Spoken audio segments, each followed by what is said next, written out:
Hey everyone, and welcome to a new episode of the Academy Anonymous podcast, where we're tracking all the latest news and updates on the Oscar race for the films that came out in 2025, the ceremony that's going to happen this spring in 2026. As always, I'm your co-host, Joseph. And I'm Jules. And as always, make sure to check out our Twitter, our official Twitter, which is at Academy Anon, and our official website, framesandflickr.com. They're both listed on the cover art for the podcast. And we have a lot to go through. The next two episodes we want to devote completely to completing our predictions for the upcoming Oscar nominations announcement. I've mentioned this on Twitter. I really do feel like predicting the nominees is really like the most fun aspect about all of this, more than predicting the winners and whatnot. Right. This is, I think, where you have to get most creative and be, really on top of your game to try to get as many right as you can. Right. We've done a lot of work to try to get everything really, tight and ready and correct. Right. And so let's hope that it pays off. And so I will say, just to set the stage a little bit, Oscar voting is done. Nominations will be revealed on Thursday. Our first episode last week tackled the first batch of predictions for categories like cinematography and production design, costume design. That's live now if you want to take a look. So where should we start on this second batch? All right, so we're going to start with the shorts. And so let's start with live action shorts. These are always a killer too. I will say that on average, most people are going to pull out just 2 to 3 per each of these short categories. Yeah, per category. And so this is always, these are always the categories that you're going to lose major points in. The 15 short films that were shortlisted for the Academy were Ado, which deals with a gunman entering a high school or a theater class. Jennifer Lewis, an esteemed actor, is the principal role, and I've heard that she gives a very strong performance in it, but I have not seen it. Amarella, I believe, competed in Cannes. I have seen that short, and it deals a little bit with the sort of Asian experience, the Asian community in Brazil, and how they can feel secluded from the rest of their country. Beyond Silence was a short film that you saw. Yeah, correct? I was able to see that. It's a Dutch short. Right, and it has to do with, a victim of sexual harassment, abuse, trying to seek help. But the victim, interestingly enough, is also deaf. And the individual trying to help them has their own history with that issue. Right. A short film from Senegal, The Boy with the White Skin. We have been able to see, an albino young boy who's sent inside of a mine. And it's sort of an artsy, nebulous short. Sort of abstract, yeah. Abstract. But he, supposedly has these sort of ingrained powers that can allow these miners to mine for gold. Right. At least that's sort of what I was picking up on.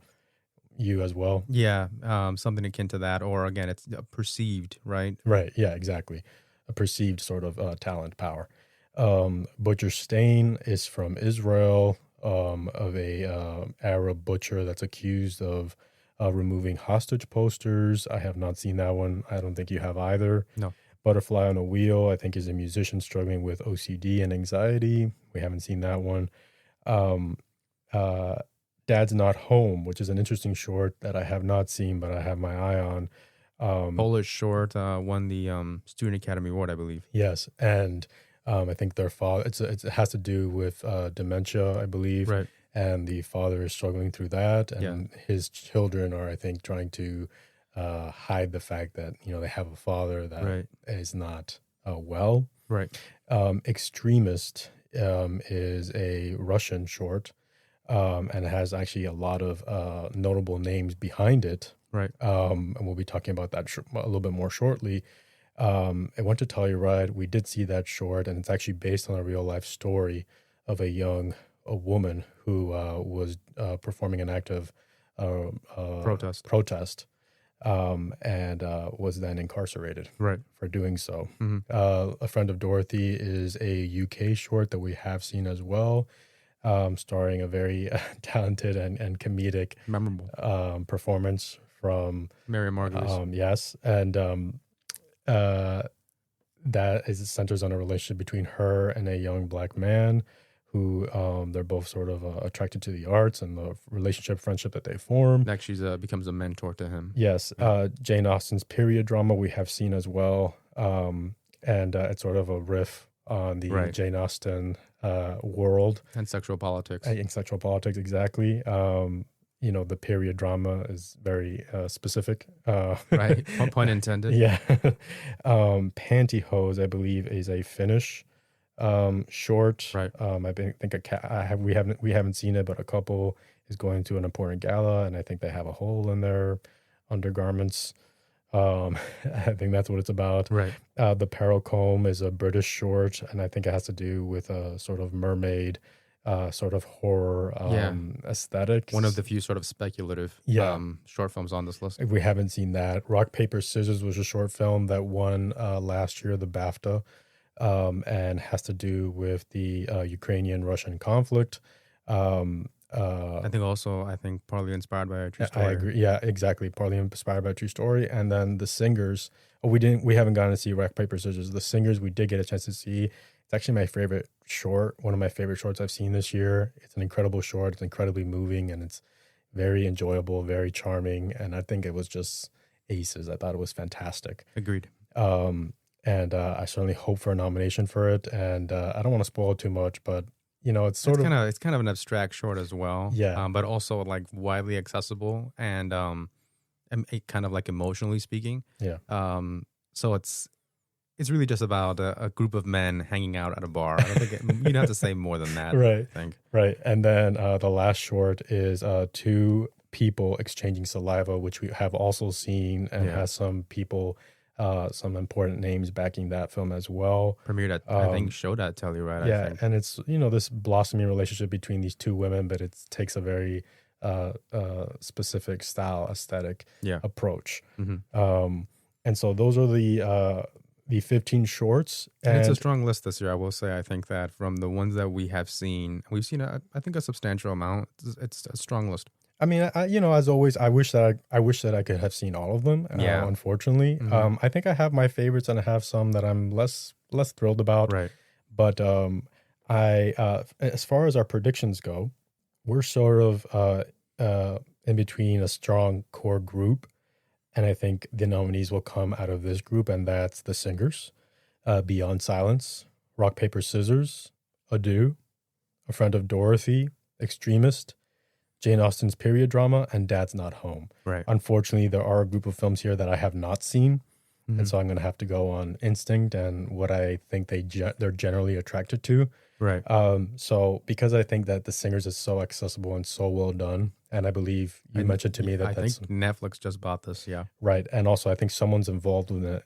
Yeah, there is, I believe, a team member who's a previous Oscar nominee, but on the documentary short side. Right.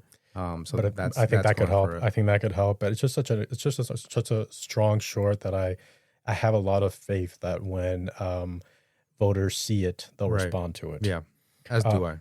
And just a reminder, this short category, along with I believe all the short categories, are open to all members, and that's an important thing to understand when you're trying to predict these nominations. There's not a special live action branch that gets to vote for these. Not anymore.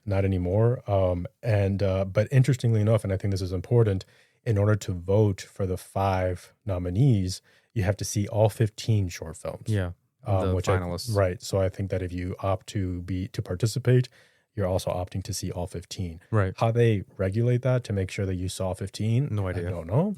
I'm hoping that it's an accurate system that they're using. Right. But that does, I think, it should go into your, process of, what you think is going to happen. You should have that in mind, right, as you're trying to predict what, as a whole, they're going to like. Yes.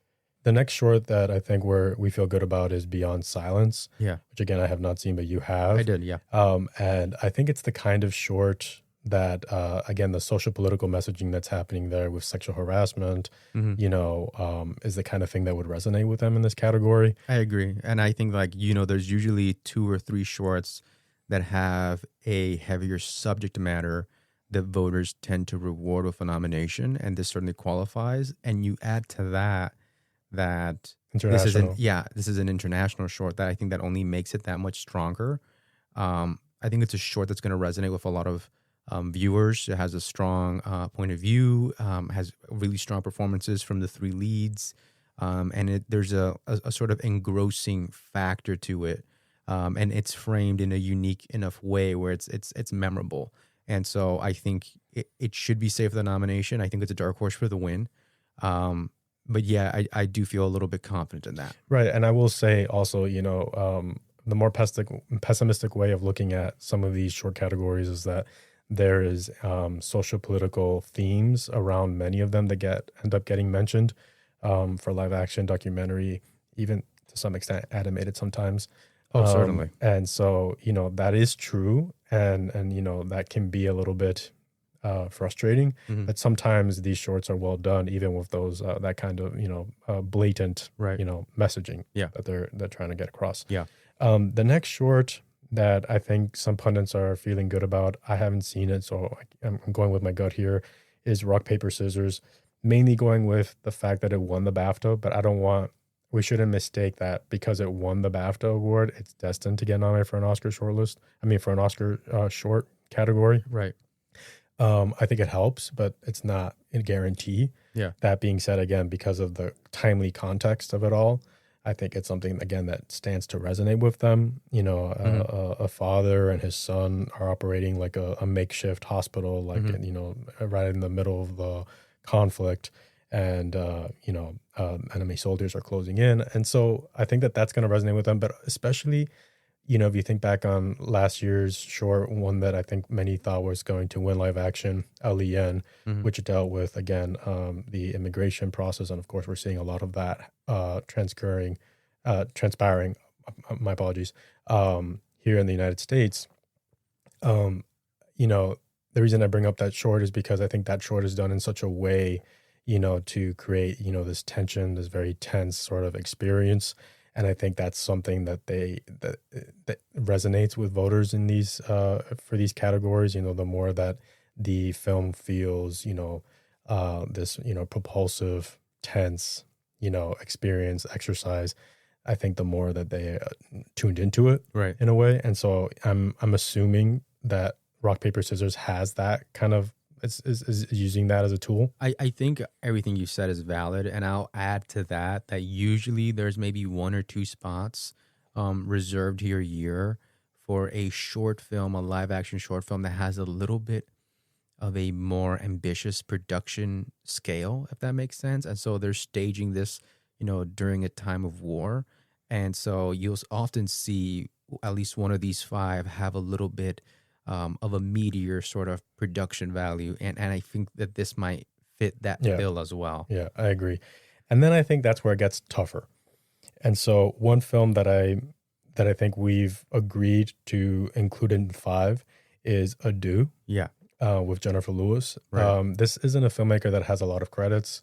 He's very much starting out. It is about something that I think Again, very timely, but also something that I think stands to resonate in other short categories. So documentary short has an awesome, a spectacular, incredibly moving short, All the Empty Rooms, which deals with the same theme, of children who are lost because of gun violence, right, and high school and school shootings. And the theme itself has been sort of spotlighted through various Oscar ceremonies, yes, and you have to wonder if that would be a factor for keeping it off the list. Exactly. That being said, we do think there's an asset to having a known actor at the front and center of your short.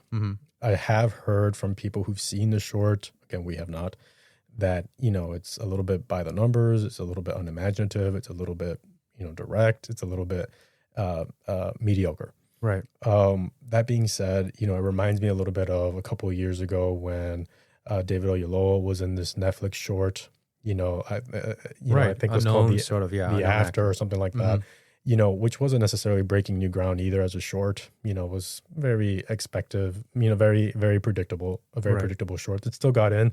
And I think something that helped was that he was at the front and center of The it. presence of David Oyelowo. Here, I've heard that Jennifer Lewis gives a very powerful, potent performance. I think that'll help. I think that'll help draw people's attention. Because it doesn't happen all the time, right? Right. I mean, Jennifer Lewis is a veteran actor, but she doesn't get the commanding lead performance very often. So that's already something that is probably going to appeal to some voters. Yeah, exactly. So even if it is a mediocre short film, I do think that that'll help. I mean, according to some people, I do think that that will help. I do also think that, again, within this category, you'll usually see one or two films, a spot sort of reserved for a more pointed, a short with a more pointed message, a more pointed take on, like you said, a contemporary issue. And so I think of, for example, you've mentioned Alien a couple of times. The short with Brittany Snow, Red, White, and Blue is another one that comes to mind. And I do think that it could sort of fit in that mold. And a lot of times, remember, if you're a voter who has the opportunity to see these shorts, I want to mention a couple of things. Usually, I want to say that if you're passionate enough to watch all 15 to then select 5, you do it all the time, meaning this is something that you're invested on annually. I want to also say that if you probably invested in seeing all 15 live action, it's probably because you're as invested to see all 15 animated. And that's why sometimes you and I say, can a theme really repeat? Or are they going to say, I'd rather reward that theme in another short or in another category? Right. So yeah, I do think that that's something that may be working against this short. Exactly. And All the Empty Rooms is a surefire nominee and documentary short. At least I hope so. And that is, again, a very moving and very well done short film. I think there's a lot of validity in what you're saying. You know, do they need to spotlight it twice? Will they feel the need to? Yeah. And that's already something that we're pondering as we're making our final predictions for all these short categories. Right. Then the last spot is really tough, because between A Friend of Dorothy, Jane Austen's period drama, and Dad's Not Home, and Extremist, it could I'm not sure that I feel settled or comfortable thinking that it's going to be any one of these short films. Specifically, A Friend of Dorothy, I think, is very sweet. Yeah. You know, it's, again, not breaking, new ground per se. Right. But it does have a very nice performance from both leads. Yeah. And there are, gay themes attached to the film that I think are resonant. I like that. It sets it apart a little bit. Yeah, it sets it apart. I also think that one of the things that we've mentioned sets it apart is sort of the tone. It does have a lighter, airier, more comedic tone, which we may be missing on this list. Couple of things that I don't like, and again, it just comes down to voters when they're watching these things. Do these overlaps bother them? Do they choose a favorite? Or can some of these films somehow divide the vote and sort of survive into the final 5? And so we're talking about the idea that Jennifer Lewis and sort of a commanding lead is going to be attractive to some voters. Is that going to come to a head when you see, again, Miriam Margolyes, another great character actor from the UK? She has a very meaty part here, a very memorable part, a part like catered to her and that it's difficult to imagine anyone else in. Is that going to play a factor? Is there room for both? The same way that I'll say, again, both of these shorts are UK. Like, is there room for Rock, Paper, Scissors, which won the BAFTA, and Our Friend of Dorothy? That's another question that I have. Right. And I think that we'll see what happens if instead they're going to opt for, shorts that are very distinct from one another. Right. I think you meant Rock, Paper, Scissors, and Extremist. No, no, because Rock, Paper, that's yet another sort of connection. But Rock, Paper, Scissors is from the UK. That's, I think there's UK support in the film. That's why it qualified in BAFTA. And Friend of Dorothy is same thing. Right. And so if you're a British Oscar voter who's committed to watching all 15, you can only put one at the number 1 spot. Right. Exactly. I think that's a really good point. And Jane Austen's period drama, I think in a way it is charming. I know that you were a big fan of it. Right. It's well done, but I think that it's almost a little bit too light. It's in the same, I have the same sort of observations as what you just said about A Friend of Dorothy. It is an interesting satire. It's a new perspective, and I like that about it. But at the same time, I'm not sure it ever really transcends transcends being a riff on Jane Austen. Right. Using this this particular theme as an anchor. Right. Will they be? I think certain voters might be impressed by it. I mean, I think you've mentioned its greatest Achilles heel and it's also its greatest virtue, right? It's going to be extremely memorable again as a riff on Jane Austen, which hasn't really existed, I think, to this academy, and it may not exist in the future. Maybe this gets adapted into a feature, but I do think they're going to be like, oh, here's a piece of property that is supposed to get an eye for a bunch of Academy Awards, usually does on the feature length side, and this short has something really innovative about it. But again, if it's very memorable for its satiric sort of tone, it's kind of again like a friend of Dorothy, which is very unique for its sort of queer subject matter. Those will go head to head in terms of comedy. Like, is there room for both of them? Mm-hmm. They're both Yeah. funny shorts, Right. comedic shorts. I'm not sure that there is, and I also think that there is. I do believe some of the filmmakers behind Jane Austen are not based in the U.S. What I always thought about Jane Austen's period drama is that not only is it very unique, but I also feel like it's one of these shorts here that is most ready to be expanded, that a studio here in the U.S. will find some way to take these talented filmmakers and harness that energy to make something feature length. And I think that may be a weapon for this film to get into the final five. Right. Another film that at least I really contemplated was Dad's Not Home, the Polish short. Unfortunately, we haven't seen it, but it feels like the kind of thing that you could see playing on one of those Oscar short showcases. Absolutely. A father. There have been many shorts that are dealing with dementia. Yeah, that have made it to the final five. You're absolutely right, but not only that, also dealing with the idea of like children's perspective, and that's something that we don't have too much of, right? Because I think very much we haven't seen it, but the children are the point of view of this film. And throughout the other films, we're not seeing that. Right, 100%. And so I have my eye on this as being a very big dark horse that not enough people are paying attention to. We'll see if that, turns into anything on Oscar when they announce the nominations.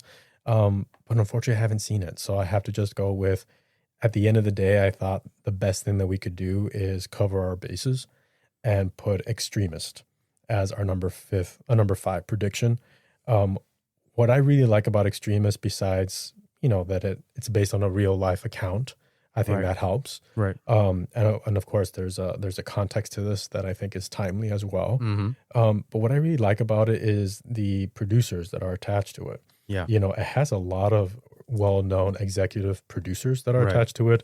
I know there's a woman that was attached to Navalny, I believe. Yes. Which won an Academy Award. Right. Odessa Ray, I believe. Odessa Ray. Ben Stiller is an executive producer. Ramin Barani, the great filmmaker, is a producer. And John Lesher, who is an Academy Award winner for Birdman as a producer, is an executive producer on this. Right. I don't know. That just seems very tempting to me. I mean, on top of that, I think we sort of saw that this particular short is bolstered by like a really good talent like behind the camera. Like I know that the cinematographer on here is actually the cinematographer that has worked for a long time with the Russian filmmaker Andrei Zygnev. Yeah, who we're big fans of. Who we're big fans of, whose movie Loveless got nominated, whose movie Leviathan was nominated. And so when you start to incorporate all those things, you have to sort of think like this movie, beyond being timely, beyond being international, beyond being based on a true story, is it also just too stacked in terms of support from industry figures that are well known and well connected and know how to get the word out to miss out. I do want to mention something really quickly, which is now that a voter has to see all 15 and it's no longer, oh, my friend is, a producer on this, so I'm definitely going to just vote for that number one and I'll vote for whatever number 2 or 3. I do think you'll often see on the list films that do have weightier names get sidelined. I mean, we talk about that short film with Colin Farrell's support thing from a few years ago that did not make the list. I think last year I saw it. I wasn't a big fan, but you're right, it didn't make the list. No. Because now they are being judged, one against the other because you have to see all 15. Right. But I also want to say that, we can't discredit that there probably are a great deal of voters who, know someone who knows someone or are friends with or, are close with or have worked with some of these some of this behind the scenes talent, and that's one reason to put them high on your ballot. Certainly. So I think that's what we're latching onto here, even though I'll be honest, I think that we inherently have one wrong, because I have a hard time seeing extremist and rock, paper, scissors both get in. And because no one goes perfect here. Right. Yeah. I mean, let's hope. But yeah, certainly I'm not sure I see a list, because they're, in a way, thematically, at least the undercurrent is too similar. They mirror each other a little bit too much, as you said. So I do think we might be wrong. Will it be one or the with other? At least one. But my hope is that we're only wrong with one, and not more than one. Right. So I will just say that close calls were, besides the ones that we've mentioned, Two People Exchanging Saliva, again, has a really stacked behind the scenes talent. And also actors. Featuring like a lead performance from the star of Holy Spider. Vicky Krieps is a narrator. It's in black and white. I think Barry Jenkins hosted a screening for this film at some point. He did. But at the same time, you and I had the discussion. Isn't Isabelle Huppert attached somehow? I think she is, or she hosted a screening or something. But you and I had the discussion, like, is there room on this list for Two People Exchanging Saliva and The Singers? Again, these are shorts that are, they kind of present a very distinct point of view from the filmmakers, which make them very rewarding shorts. Right. But they're also a little bit abstract, which makes it less fodder for an Academy Award nomination. Right. And, if you look for the premise of this short, where it's a society where kissing is prohibited, and as a punishment, you get slapped in the face, and they go to interesting places with that premise. And visually, it's really beautifully shot in black and white. But I just feel like I haven't known this branch or these voters that vote for these short categories, I haven't known them to be too experimental. Yeah. And to, stretching themselves outside their comfort zone. I agree. I don't feel confident thinking that they're going to be able to tap into this wavelength, or at least enough of them tap into it. I agree with that. Right. I do like that it played Telluride. I think it did, at least. It did. And that's a good place to play. So that was one that was a close call. And a lot of people are predicting The Boy with White Skin, but similarly, as with Two People Exchanging Saliva, it's an artsy short. It's not necessarily very plot driven. It's more about creating an atmosphere, and it's more nuanced, and there aren't a lot of words. And there's like a mystery to it, and ambiguity to it that I think is actually very rewarding. But I just don't know if that's what a typical voter would go for. I mean, visually, it's beautiful. I think and what they were able to achieve, in these dark spaces, I thought was very commendable. Right, and at the same time, I do think the short, for example, we've often seen shorts that have been nominated that are on the more abstract end. They do tend to have children's point of views, and this film has that. That's true. And that's going to be an advantage for this film. Right. But I do wonder if it's going to be a little, as you said, too abstract for most voters. And another short that I love, that I think is about rounding out the top 5 for a lot of pundits, is Amarella, which went to Cannes.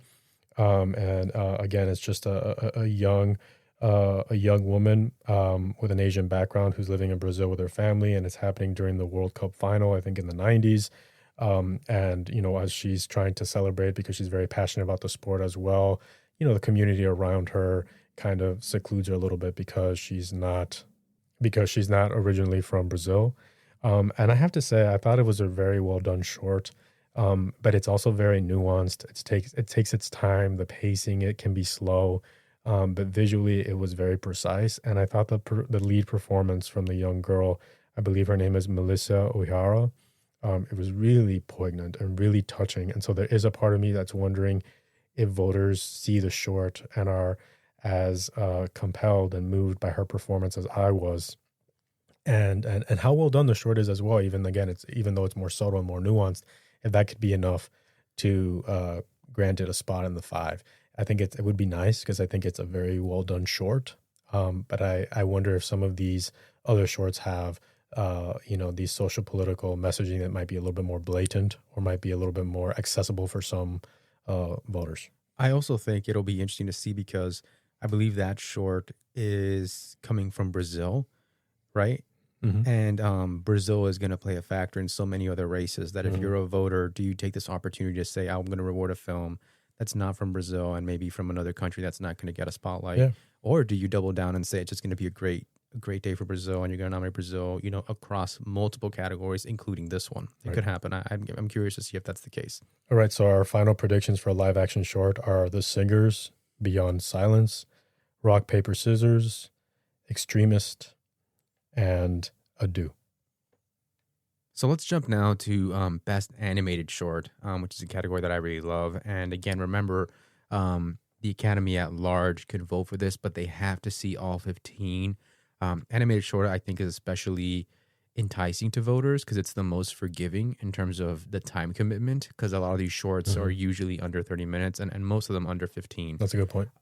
So, expect them to play a large factor. Expect populism to possibly play a factor here. And also maybe more voters that are going to participate. Yeah, certainly. And then like all the short film categories, what you'll often see is this becomes a hub for a lot of international spotlighting. Like in most short categories, like what we just predicted for live action, you'll see many different countries represented. So don't expect to see a lineup with mostly English language or English speaking shorts, or even all shorts from the US. So just quickly going through the lineup, you have, for example, and you'll see some overlap here, but there's a short film, black and white, called I Died in Irpin, and it's from the Czech Republic, but it is sort of a point of view of the Ukrainian conflict, what's going on with Russia, and that's going to be the big sort of calling card for that film. We correctly called it as one of the finalists here, so we're glad to see it here. Cardboard is a U.S. production and very sort of family-friendly, and it's, centers on this family of pigs who relocated to a new location, and very much about fatherhood, inspired by the filmmaker's own upbringing. That said, I will say I think that the big calling card, in my opinion, for this short is that I believe it is directed by a filmmaker who helmed Ron's Gone Wrong, which was an animated short film from 2020 and was in contention for animated film. Excuse me, not an animated short film, an animated feature film. Was in contention for animated feature among the 30-year plus films that qualified in 2022. Did not get nominated. There was, I think, another robot film that year that did. So I do think sometimes what you'll see here is individuals who have been overlooked in the past in the U.S. industry or in animation in general. Maybe they'll break in here, and so I think that's maybe the big advantage that this film has. You have a film like Huracan that did really well at Sundance. Again, another film from Czech Republic, very edgy, black and white. I saw that short. Yeah, we saw it at Sundance. There has a lot of fans, and I won an audience award at a major festival. Iru is from Ireland. And Alan scored a couple of nominations here, but that's from Cartoon Saloon, and that'll be the big advantage for that short film. As Cartoon Saloon listeners may be familiar with that animation studio because they're out of Ireland and they are responsible for the films of Tom Moore and Nora Twomey, films like The Breadwinner, Song of the Sea, Wolf Walkers. So they are not the filmmakers behind this short, but they are the company, the animation company, and the producers behind it. And that's the big advantage. It's a favorite amongst pundits right now, yeah. Certainly. And I believe, if I'm correct, that it was attached to Little Amelie, right. Which is a contender for animated film, and which we're predicting. Yeah. And that may very well be an advantage. But like I said, it doesn't really matter if you went to go see Little Amelie in theaters and you saw Iru, because to watch all of these shorts, you have to watch them, I think, all sort of together, or you have to have the credit of having seen them all. Another short from Ireland that was very memorable was Retirement Plan. Yes, one of our favorites. One of our favorite shorts. Very tonally different than some of these other ones. I think it's kind of weird. In live action, what you'll often see is these short films with children's perspectives sort of stand out. But sometimes what you see in animated short is these shorts with deceptively adult, mature perspectives, and sometimes even ones that appeal to adults triumph a little bit more. And that's kind of the dichotomy that happens, which is an animated film, it tends to surround films that have been crafted and catered and marketed to families and children. In an animated short, you'll have, for example, a winner like the windshield wiper, right? Very ambiguous, very abstract, not necessarily for children. Or you have a short film like Bestia, which has a stop motion short that is dealing with deep issues of political trauma. Last year, two of our favorites were Wonder to Wonder, yeah, and Beautiful Man, which I loved. Yeah, two really great stop motion shorts, but not necessarily for children. Yeah, and so I think that's one of the most exciting parts about this category. But so Retirement Plan, centers around this older man who's going to retire, and I do think that the tone and the subject matter is going to be memorable and resonate with some voters. So that's the second Irish short on this list. France is on here a couple of times, most notably for a short called Papillon or Butterfly. And it really stands out for a couple of reasons stylistically. They're sort of animating a painting, and so you can see the brush strokes, and the artist is sort of animating the painting and recording it as they make changes. And that certainly stands out from the rest of the pack. But more importantly, I think it is the only one that has a sort of real life sort of figure behind it, a historical account behind it. And you often don't see that in animation. And again, I think voters are going to remember that. It makes it stand out. And again, I think voters oftentimes are trying to use this category to complement what they're not doing in the animated feature category in terms of spotlighting international films, spotlighting films that have a more mature perspective. And here, in this particular case, an animated short film that's based on a historical figure. And in this case, I believe it's the Olympic swimmer, the Jewish swimmer, Alfred Nakash. I hope I'm pronouncing that correctly. And sort of his life story. He would go on to survive the Holocaust. And he was in the Olympic Games that were hosted by Germany while it was under the Nazi regime. And so it's going to resonate also dramatically. And France also here for a short film called Playing God, which is a co-production, I think, between France and Italy. And that stands out because it's one of the shorts that has maybe this a little bit of a genre horror tone to it, very memorable. But it's one of the few sort of stop motion shorts in this category. And I'll extend that further and say that this year we don't have much stop motion at the Academy Awards at all. And so, again, this could be an area where you can spotlight that specifically. Exactly. Because, again, animated film, animated feature is another category that has been opened up to the Academy en masse. And so when a voter knows that they didn't nominate a stop motion film in feature length film, and they finally see one in short, they may take the opportunity to spotlight that, because you want to sort of spread the wealth between different types of animation. I think that's usually what they would like to do, although it has not always happened. I wouldn't dismiss that being a factor as to why this could happen. Finally, France is there for The Shyness of Trees. And the big calling card here, in my opinion, is that it was shortlisted for the Student Academy Award. It didn't win gold. I think it won bronze. But it was, I think, the only Student Academy Award short to get this this top 15 position. I mean, it's such a beautiful short. It's an incredible short film. An incredible short film. And again, it told very visually, but the perspective of the story, the idea of aging, the idea of the relationship between children and parents, and the idea nature and mother nature of nature and mother nature, and just coming to a point of death, for example, I think is something that could resonate to voters. Spain is in here for The Quinta's Ghost, which is fascinating because it's sort of informed by the paintings of Goya, which can be very disturbing, and nonetheless, the short is very memorable. It's a 3D animated short. And in Spanish, it features Maribel Verdú, the wonderful actress as the narrator. But I think the big calling card here for that short is that, again, that it's inspired by the work of Goya. And so that's always sort of a memorable thing for a voter to see. Attention calling. Very attention calling. The Girl Who Cried Pearls is from the fantastic National Film Board out of Canada. It won a short film award, I believe, in Toronto, which is a great sign. These filmmakers have been nominated before for another animated short, which is always great.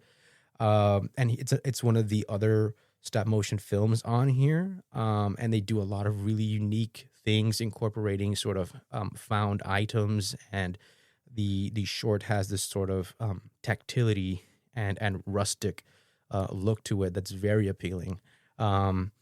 And you also have a short called Autocar, which is, I think, co-production between Belgium and Poland. But it's very much about this young girl's perspective as she's put on a bus taking her to her mother. But it, deals with ideas of migration, and sort of this maybe magical point of view of a child, and maybe coming to terms with the idea of leaving some parts of her own identity in going to see her mother, including her grandparents, where she was raised at that moment, her relationship with her father, and so that's memorable for that reason. Again, just the complicated nature of a child's point of view, which speaks to an adult's point of view. The Three Sisters is absolutely fascinating. It's coming from Russia, and what's most fascinating about it to me is that it recently came out that The Three Sisters was being presented as the work from a filmmaker called Timur Kognov. And it ends up being shortlisted for the Academy Award despite not playing a lot of festivals, but it ends up being revealed that it's actually the work of the Russian filmmaker Konstantin Bronzit, who has been nominated a couple of times, including for that wonderful short that we loved, We Can't Live Without Cosmos. Oh, yeah. Which was an amazing short. Yeah, but they sort of said that they took their name out of this short to sort of experience what it's like to go through the entire journey of submitting a short to festivals and getting it spotlighted and highlighted and getting a spot into this Final 15 to take away the pretension, supposedly, of having the author's name, sort of judge the work, not the author. And he said he had a terrible time, that he just realized how fortunate it is to have a name, or how unfortunate it is to not have a name, to be an early filmmaker, how competitive, these positions are at top tier festivals, and how oftentimes we're not judging the work, we're judging the name. Yeah. So it's really interesting to see the film here. Why? Because did the experiment sort of work and we judged the work and not the name? Mm-hmm. Maybe. Did some people also possibly know that this filmmaker was behind it, and that allowed him to have a qualifying presence at one of these festivals to get into the top 15? Like I said, this was recently revealed, and I think it's absolutely fascinating. Yeah, that's crazy. So I think there are also a couple of films that I think are sister projects, and we've talked about this issue in live action, but there's what I like to call the bear movies, and that's Snow Bear, which is sort of a traditional hand animated bear on top of, some 3D elements, dealing with the polar bear, and has this sort of, I think, subtext to climate change, and I think mostly, if not exclusively, a wordless short. I've had the opportunity to see it. But then there's the other bear short. I just want to say that, isn't this the short where the filmmaker has made a previous bear film? Right. And that's part of the story here. The angle here for Snow Bear is that the filmmaker, I believe Aaron Blaise, who's very popular online, has a long history of having worked with Disney as an animator on several of their projects from the 90s.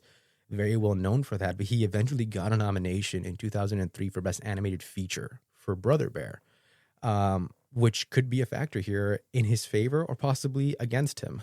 We'll find out. The other film... But he hasn't been back since then. He has not been back since then, and I don't think he works with Disney any longer. But the other Bear film is Forever Green. And interestingly enough, that's also coming from a pair of filmmakers who've had some experience working with Disney as well. Not, I think, strictly in the same position, and certainly not the same projects as Aaron Blaise, but it's interesting that both Bear films have a history of these filmmakers who spent some time on the Disney animation side, and whether or not that could factor into getting them nominated or not. It's kind of fascinating too, because I think this short took like 5 years to make, and a lot of people volunteered their time and their resources throughout the country, if not, internationally, to get it done and fulfilling the different jobs and roles that needed to be filled in order to see it to its completion.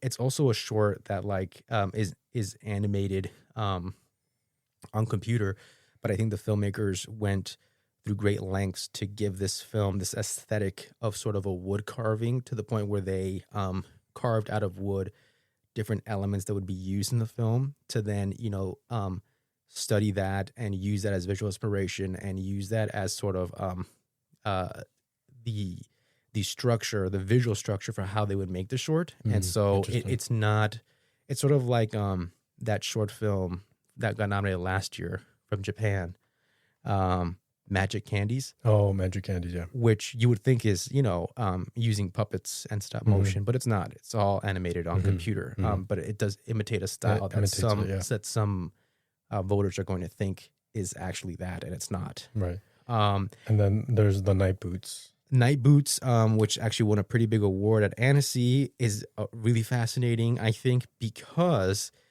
it's resurrecting this form of animation using what they call a pin screen. And so what happens is you have all these pins across the screen. And a lot of people will be familiar with like the little trick at magic shops when you like stick your hand in these pins or your face and it like outlines your face. And so what they do, the animators here, is they use the pin screen to push in the pins through the screen and create shapes and figures and drawings using how deep they push a pin to sort of give you those tonalities between being really dark and really light. That's really cool. So it's not extremely monochromatic, but you have all these different tones. And then little by little, they take one shot, they move a few pins, they take another shot, they move a few pins. And it was pioneered, I believe, by these Canadian filmmakers, if not French filmmakers, I apologize. But the actual, I think, print screen had been like reserved for years, if not decades, and they were able to lend the filmmakers the pin screen to make this new work. And I don't doubt that historical significance played a big part as to why it won an award, for example, at Annecy for short film. I don't know if voters are going to be well versed enough to appreciate that. But when you do see it, when you do see how that type of animation is done, and when you know the history of it, it's incredibly impressive. Yeah. And so I think right now the favorites are, looking at a place like Gold Derby, Snow Bear, because you got Academy Award nominee Aaron Blaise on that. Yuru, right, which is coming from Cartoon Saloon, which does not have an animated feature this year in the film category. Butterfly or Papillon has that historical context to it. Forever Green, the other bear movie, and those other animators who have a history of working with Disney. And lastly, Autocar, which is from Poland, and again has a child's perspective. To begin with, it feels like there's too many bears. I do wonder how many bears is the limit. I have wondered about that. And I think we're at we have the advantage that we've seen a good number of these. And for example, as much as we like Huracan, and it would be wonderful to see, I do wonder if the tone of that movie is going to be a little bit off-putting for some voters. Yeah. You look at something like Snow Bear, it was actually nominated at the Annie Awards for Best Short Film, which is not a bad place to be. Right. That said, Aaron Blaise as well, very well known. Right. It was accompanied in that category by Cardboard, right, which is from the director of Ron's Gone Wrong, and The Girl Who Cried Pearls, which is from the National Film Board, who tend to do well here. So you would think that one of those three should show up. Obviously, people think that the favorite there is Snow Bear. Forever Green did pretty well because it got nominations at the Annie Awards for character animation and production design. And Yuru got a nomination for music. Snow Bear got a mention for storyboarding on top of Best Short Film. And then The Quintus Ghost got a nomination for directing. I think that we feel really secure that Papillon Butterfly is going to get it. Yeah, 100%.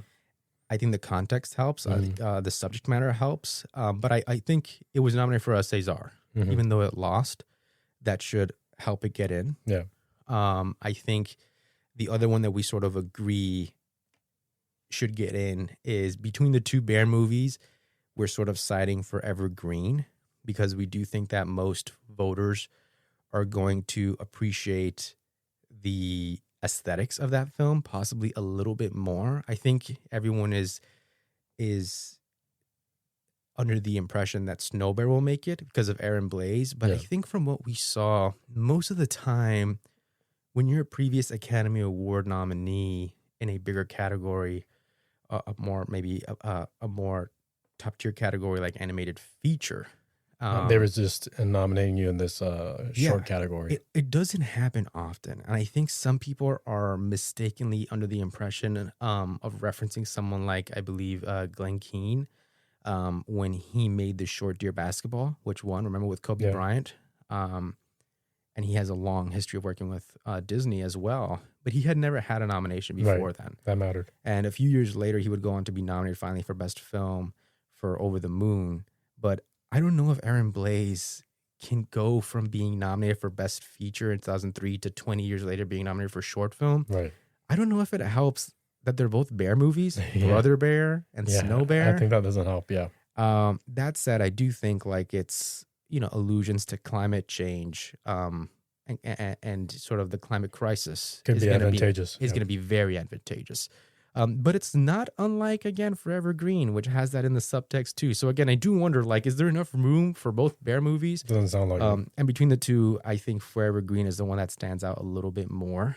No one is really talking about it, but I think one of the secret movies to watch here is The Quintus Ghost. And I think it comes from Spain, which has been nominated before. There's a historical context to it.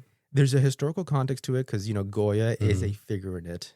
The filmmakers have had some experience working with productions that have been popular in the U.S., including, for example, they were part of the production team of a film like the Teenage Mutant Ninja Turtles, Mutant Mayhem from a few years ago, and The Mitchells versus the Machines, which was nominated for Best Feature. And so it has that aesthetic, right, applied to the aesthetic of Goya. Right. I also think that it has this subject matter about the Inquisition that some filmmakers may find really interesting. It's a really mature short. It's like almost like it's like horror adjacent. Yeah, but it's also Spanish and has the international. Yes, and it's going to have that. I mean, I don't think it's been nominated for a Goya itself yet. I don't know if it's because the Goyas haven't come out yet. That may be the case. But I do know of filmmakers who are big fans of it. It's not a popular choice right now, but I was not shocked, for example, when it got that Annie nomination for Best Directing. And so I think it'll factor in here. And it sort of reminds me a little bit of, like, remember Loving Vincent for Best Feature Film? Yeah. Like, don't you think that if they have the opportunity to reward a film, whether feature or short, that is somewhat, that is inspired visually by such a renowned artist, that they would probably flock to it? I would think so, yeah. Yeah, and so you add that, the participation of Maribel Verdú, I think that this is a short that's going to appeal to a lot of voters. And again, it's not necessarily a children's short. Right. I think after that, it's tough because you get to a point where you have these shorts that maybe do the same thing. And so we have this stop motion short, which is pretty incredible because of the scale of the work that they're doing. It's called Playing God. Is it smart to leave off a stop motion short here? I mean, they're not too many on the list. They're not being recognized elsewhere. But they're not going. These are the two stop motion films between the 15 in animated short and the 30 plus in feature. And so it makes me feel that they're going to be memorable. A lot of people, I think, are preferring Girl Who Cried Pearls, and it does have that nomination. I don't think that short film has done as well as that team's previous short film, which scored a nomination here. But there's something about Playing God and the idea of, like, artistry, because it's about creation. This filmmaker who's molding this puppet that then becomes sentient and becomes alive and becomes aware that they are being molded and sees all the other moldings around them, right, that have been abandoned or have been sort of put aside by the creator. And it becomes like this wider sort of discussion about, I think, creation and also artistry. And that kind of thing has appealed to voters before.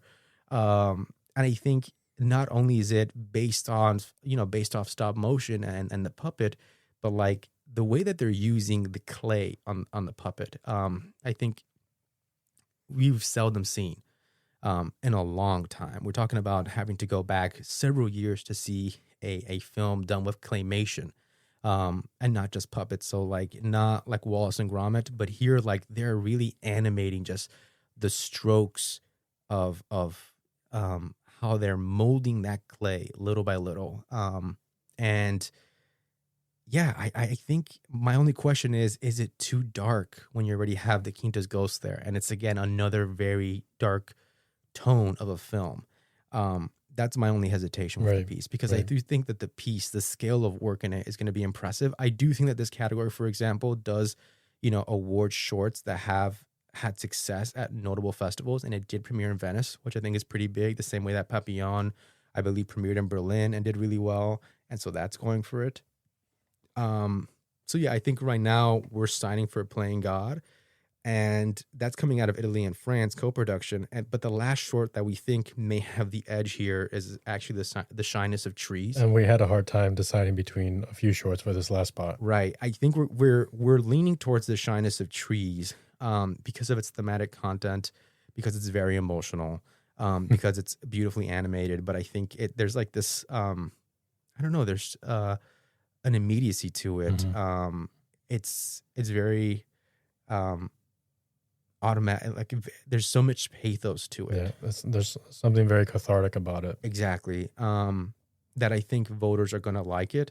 Now we did sort of see that like there's like, I think 5 or 6 directors on this, because it is a student project and it was nominated for a Student Academy Award, which they have been nominated before in the past, not exclusively every year, but they have been nominated in the past. But there are films that have, maybe not often, but there are films that have several directors that still manage to get a nomination. Right. And we're thinking that the content of the material and the way in which it's presented very visually, I think it's one of the most visual shorts on here, in the sense that they're using visuals in a very strong storytelling way, right? It's not like some of the other shorts on here, which certainly are visual, but there's so much dimensional metaphor to this film, right? That voters, I think, are going to recognize. And I think we're siding with those 5, which means that one of the shorts that we really love that we're leaving off the list right now is actually Retirement Plan. Right. Which, again, it's a close call on whether to include it or not. Tonally, it's very funny and rewarding and poignant and poetic. But we do wonder, for example, if there's enough latitude for voters to recognize both The Shyness of Trees and Retirement Plan. I know Retirement Plan, for example, was a big winner at South by Southwest with an audience award and a jury prize. It's playing off The New Yorker, which I actually don't think has had, well, they have had some success here. Yes, they have in the past. And so The New Yorker is doing really well because it has shorts across all 3 documentary, live action, They usually and do pretty animated. well, yeah. So will this be another big win for The New Yorker? It could happen. I feel bad leaving it off the list, especially considering, again, that Ireland had the 2 films. But I don't think that, I think that we're of the mind that there may not be room for this and The Shyness of Trees. It would be nice if they both were included. It would be great. Now, and it could still totally happen. We're also leaving off, for example, I Died in Urban, only because we think that the themes can be spotlighted in other shorts and in other categories of the year. I think one of our biggest gambles here is that we're leaving off The Favorite, Snow Bear, and putting in, the most agreed dark horse, The Quinta's Ghost, which has very little support right now. Which will, I'll also say, when you're deciding these short categories, it's not seldom that the favorites are left out. Oh yeah. That's just how unpredictable these categories can be. So it's not, it's not the end of the world if, the favorite doesn't get in. Right. I do think we're also hedging our bets that Papillon Butterfly is going to get in. Is there a chance that it doesn't get in? Because creatively, it may be the one that's, visually most, it takes a back seat to the actual narrative, the actual story, the actual history. Possible. It's possible. We'll see what happens. I think we're going to go with those 5 for now, but it's a really close call leaving off Retirement Plan. It's tough to leave it off this list when it's such a, I think, crowd pleasing short. Yes, 100%. And so the 5 are? So the 5 we're going for are Papillon or Butterfly, Forever Green, The Quinta's Ghost, Playing God, and The Shyness of Trees. Okay, next we're going to move on to documentary short. And usually of the 3 short categories, this is our favorite short category. They usually have the best nominees. All the Empty Rooms is a big favorite from Netflix. It's very well produced. It's incredibly moving. And it's a very well-known journalist and a project he has of documenting the rooms of all the victims that have perished from school shootings. All the children. It's incredibly moving. It's incredibly beautiful. On Netflix now. On Netflix. You can't help but watch it and shed some tears. It's just very well done. So that's a favorite and deserves to be on the list. Probably the winner. Yeah, most likely the winner. Once, the entire Academy can choose the winner. So once all of them get to see it, it's probably a favorite. All the Walls Came Down. We've seen a few films from the filmmaker, Andi Timoner. Yeah, Andi Timoner. I think you met her this year. And, it's actually a very timely piece as well, chronicling, the aftermath of the LA fires. Yeah. It'll be like about a year anniversary right now. LA wildfires. Filmmaker was a victim. Her neighbors and her community were a victim, and sort of chronicling their efforts to, pick up the pieces of their lives and of their community following those fires. And I believe that is available or will be available from the Los Angeles Times. Right. And then there's Armed Only with a Camera, The Life and Death of Brent Renaud. This is a documentary short that we've seen. It's incredibly moving as well, chronicling the life of Brent Renaud, who was a journalist, the first American journalist to die in the Ukraine war. It kind of traverses his life in a very poignant, very intimate manner. Very, unafraid, very immediate. It's an incredibly moving short and should be a favorite to get nominated here as well. Bad Hostage, I have also seen. From HBO, I was going to say. Armed with Only a Camera. Yes, from HBO. Bad Hostage. It's kind of interesting. I wasn't crazy about the short, but, the filmmaker, her family was involved with a hostage situation, I think in the 70s or 80s. I think the 70s. And she's sort of taking the point of view of what happened to her family in 2 other instances and sort of dissecting them a bit and dissecting the Stockholm Syndrome. So it's interesting. It's an interesting concept. I thought it was a little bit messy personally, but I can understand why it's on this list. Cashing Out, I think, is a documentary short that you've seen. Yeah, pretty fascinating documentary short from The New Yorker again, who got a lot of films in here this year and has been nominated here before. But a really fascinating story documenting what happened, while the AIDS crisis was taking off in America. Several members of the gay community who got sick were able to trade in their life insurance to get immediate money for medical relief, relief from medical expenses, to take care of themselves, to get better. And some of them who had more tragic circumstances and whose survival was more doubtful traded in those life insurance policies, some of which were provided by employers who no longer wanted to employ them. They traded them in to spend their time and their lives the way they wanted to with their partners. And this is a fascinating short, a great subject, and really poignant. And again, one of the few shorts I think on here that has a queer sort of subject matter. Right. Chasing Time is an interesting film. Yeah. That's based on sort of the life work of James Ballot, yeah, who was documenting this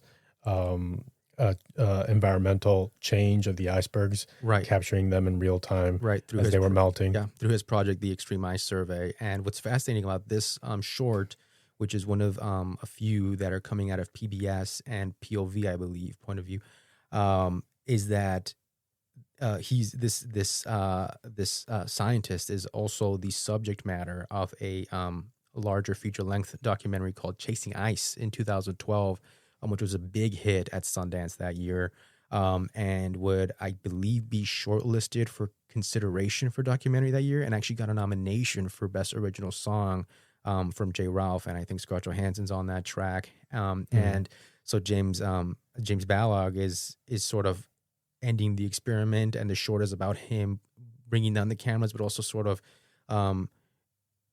sharing the inception of the project, what happened.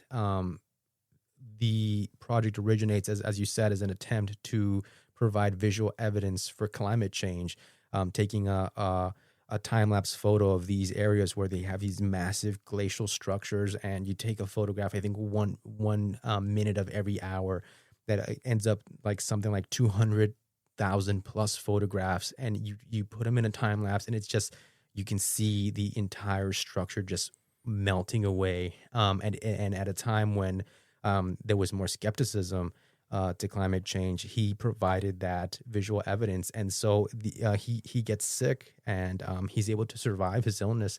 But he understands that it's time for the experiment to sort of enter the next phase. And so it's all about them taking down those cameras. And I think this is a big dark horse because not only the subject matter is very unique, but also just the idea that I think viewers are going to come into this and remember, oh, this is James Balog and the filmmakers that are partly responsible for Chasing Ice, which was a fantastic documentary almost a decade ago. Right. Another contender is The Devil is Busy, which interestingly enough is co-directed by Geeta Gambhir, who is also in contention this year for her documentary feature, The Perfect Neighbor, which is a favorite. And that's interesting. That's important to note, I think, because as we mentioned earlier in the show, a lot of these voters, for example, in documentarians get to vote for both documentary short and documentary feature. That is so important So, to stress exactly, the idea. Like unlike the other shorts, this category is strictly reserved documentaries for lifetime and active members of the documentary branch, Right. and no other member. And so when they're deciding the nominees, do they decide, for example, that they want to nominate Geeta, who's a co-director on this short, twice? Or will they say, I'd rather nominate her for this short and not the feature, which would be surprising for many, but that could happen. Or vice versa. Since I'm nominating her for Best Documentary Feature, maybe I can leave her out of The Devil is Busy. That being said, it's a very well done short. It's incredibly moving, incredibly well done. It takes place in an abortion clinic in Atlanta. And it sort of takes the main perspective of the director of operations named Tracy, kind of just going through the day and surviving the day and all the minutia that, takes place in receiving all these travelers from around the country who are here to have a procedure. And all these sort of obstacles that she faces, amongst them, the protesters that are sort of surrounding the clinic and constantly, yelling these very, these religious statements and hypocrisy that's involved in that subtextually. And it's just really, really well done, really poignant, really inspiring, and really just really touching. And the main perspective of Tracy was a character in the short that really pulls you in with her strength and her warmth and her wisdom and her vulnerability. And I think that that's something that I think a lot of voters would respond to. Also from HBO. As well from HBO. Then we have Children No More. Yeah, it was another really moving documentary short, sort of sharing the efforts of a group of protesters in Israel who led a sort of a protest that they would call Was and Is No More, where they would go and have sort of a quiet vigil, and they demonstrated the photographs of the children who had recently passed away the day or a few days before from Gaza. And, it's a documentary that chronicles the effort of the person responsible for the movement, just trying to investigate those names and trying to humanize those children, and try to recontextualize them in people's minds and hearts as human beings and not just body Right. counts. Right. Trying to put a face to all the tragedy. At the same time, the film is really interesting and complex because you see these protesters hold these quiet vigils in the context of the wider unrest in Israel as the war in Gaza is going on, and sort of running parallel to these protests that are asking for the hostages back, but are also very much trying to hold Netanyahu accountable for all the actions and all the atrocities going on in Gaza. At the same time, the protesters at one point decide that we have to expand the quiet vigil, the protest, to reach individuals who are more stubbornly looking away from the silent victims of what's going on in Gaza. And you see a lot of pushback against them in the culture, and it sort of illustrates this moment historically that we're in, which is people people struggling to come to terms with what are difficult issues, really layered, historically, layered issues, and also deeply personal. And so that's a really complicated documentary that I think a lot of voters are going to, especially international voters, are going to feel very compelled by. Yeah. Another short that's included here is A Heartbeat, which we have not seen, but I believe the filmmaker, Jay Rosenblatt, has been nominated before for his other documentary short, We Were Bullies, something like Yes. that, which I think has had like a polarizing reaction amongst cinephiles and the online community. Well, he's back in the short list, and I've heard mixed things about this one, but it kind of employs a similar approach where he's sort of documenting a moment in time between him and his wife going through a difficult moment in their relationship. We haven't seen that one. Then there's another short that we haven't seen called On Healing Land, Bird's Perch, which is sort of telling the story behind one of the most iconic photos in history, Saigon execution during the Vietnam War. And interestingly enough, there's another short that has to do with Vietnam, which we'll get into. Again, we haven't seen that short, but it sounds, from what I've heard, that it's quite effective. And there's also another short called Classroom 4. That's another short coming out of PBS POV, and it has to do, with the subject matter of incarceration, and it's a really moving short about this professor who annually takes a class of college students to experience have a classroom experience within the incarceration system, I believe, in Portland. And so there's a class of 15 college students and 15 inmates that sort of share a space, and together they're analyzing, investigating, and sharing their opinions on the idea and the realities of the prison system. And it's a really beautiful documentary, just highlighting all these amazing stories that are occurring without you knowing throughout the world, and even here in the U.S. And again, there's these parallels, right? Because incarceration will be another theme that we revisit when we talk about documentary feature. Yeah. But this is another really rewarding documentary, very, very humanizing documentary on all these individuals. Right. So very memorable, and it could very much compel voters to include it. Right. Another short that I had the privilege of watching was The Last Days on Lake Trinity, which deals with a South Florida trailer park that's being closed. There's going through a closure by its owner, which just happens to be, the evangelical leader of TBN, the TV network. So there's an inherent kind of hypocrisy involved in that, that the show doesn't go too into, but it's a subtext. And it's a really, really, really well done short. It's incredibly poignant, incredibly moving. And I feel like we've seen shorts that revolve around, the retirement community, elders, the elder community, going through a moment of crises and trying to survive. Mm-hmm. I think that's something that voters respond to in this particular category of documentary short. And in this case, it's just really well told. It's really well done. And I think it's a dark horse that not enough people are paying attention to. The New Yorker, I think, is also, they're the ones responsible for sharing it. Right. Another short film that I think you've seen is Rovina's Choice. Yes.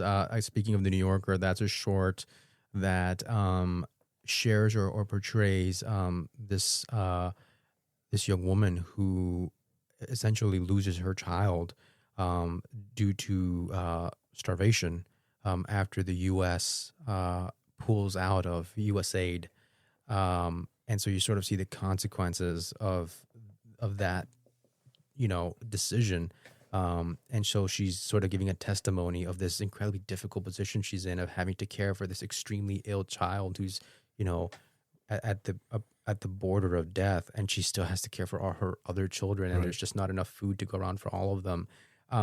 And so I think the short does an amazing job of highlighting the real victims of this, of quote unquote bureaucratic decisions like that, and highlighting the human casualties of what some people, even in the documentary, compared to, it's going to have an effect like a war in areas that are underserved and areas that are overlooked and neglected, areas that are always at risk of starvation, and also highlighting the quiet victories that have happened over time to reduce starvation in that area, which nobody really talks about, right?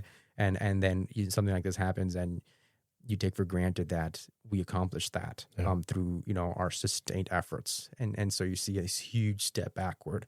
And I definitely think that's such a timely topic that, again, it's going to resonate with voters. Right. And then a very interesting short that we did not get the chance to watch is called Perfectly a Strangeness. Sounds fascinating. And I think it's 3 donkeys that are abandoned in a astronomical observatory. And I think they're alone even in the universe. And I think it's sort of like an experimental piece. I think it's more of possibly, a tone poem, or maybe possibly just experimental, certainly nebulous. Coming out of Cannes Film Festival as well. And there's a lot of acclaim. I mean, sometimes in this category, there's latitude enough to include a short that is very much just about the visuals and what they provoke in terms of, how a voter experiences it. And this is very much that kind of short. I feel like that's something that you could see happen more in documentary short, more than live action short. 100%. 100%. So that's something to keep in mind. And sometimes I'll say that is sometimes you'll see more success for that type of film within the short category of documentaries than the feature category, where maybe they want to highlight a specific issue or a specific subject matter. Right. And in the last short was We Were the Scenery, which is a very interesting short that I got to see about a man and a woman, partners who fled the country at the end of Vietnam, but actually end up appearing as extras during the filming of Apocalypse Now. Yeah. And it's sort of interesting to see their perspective of what it was like to be extras on that film. And it's a very well done short. I think that possibly its concept is so singular and so specific that it might, not have that broader appeal, that to wide some enough reach, to some voters. Because again, it's a very well done short. That it might not make the final 5, but it is very well done, and I'm happy to see in this top 15. Yeah. And so as you've seen, there's a lot of timely issues, especially issues domestic. Right. And that's very typical for this short category. And there are almost no bad films here. They're all very good, very strong films. As you can probably tell from our descriptions, it doesn't seem like there's a dud in the entire list. And you can have a top 15 nominees, and it sounds like you would have a very rewarding list. But that's not the game we're playing. So for documentary short, the ones that we're going to be predicting are All the Empty Rooms, Armed with Only a Camera, The Life and Death of Brent Renaud, The Devil is Busy, All the Walls Came Down, and Classroom 4. Some close calls were Children No More, Rowena's Choice, and Last Days on Lake Trinity.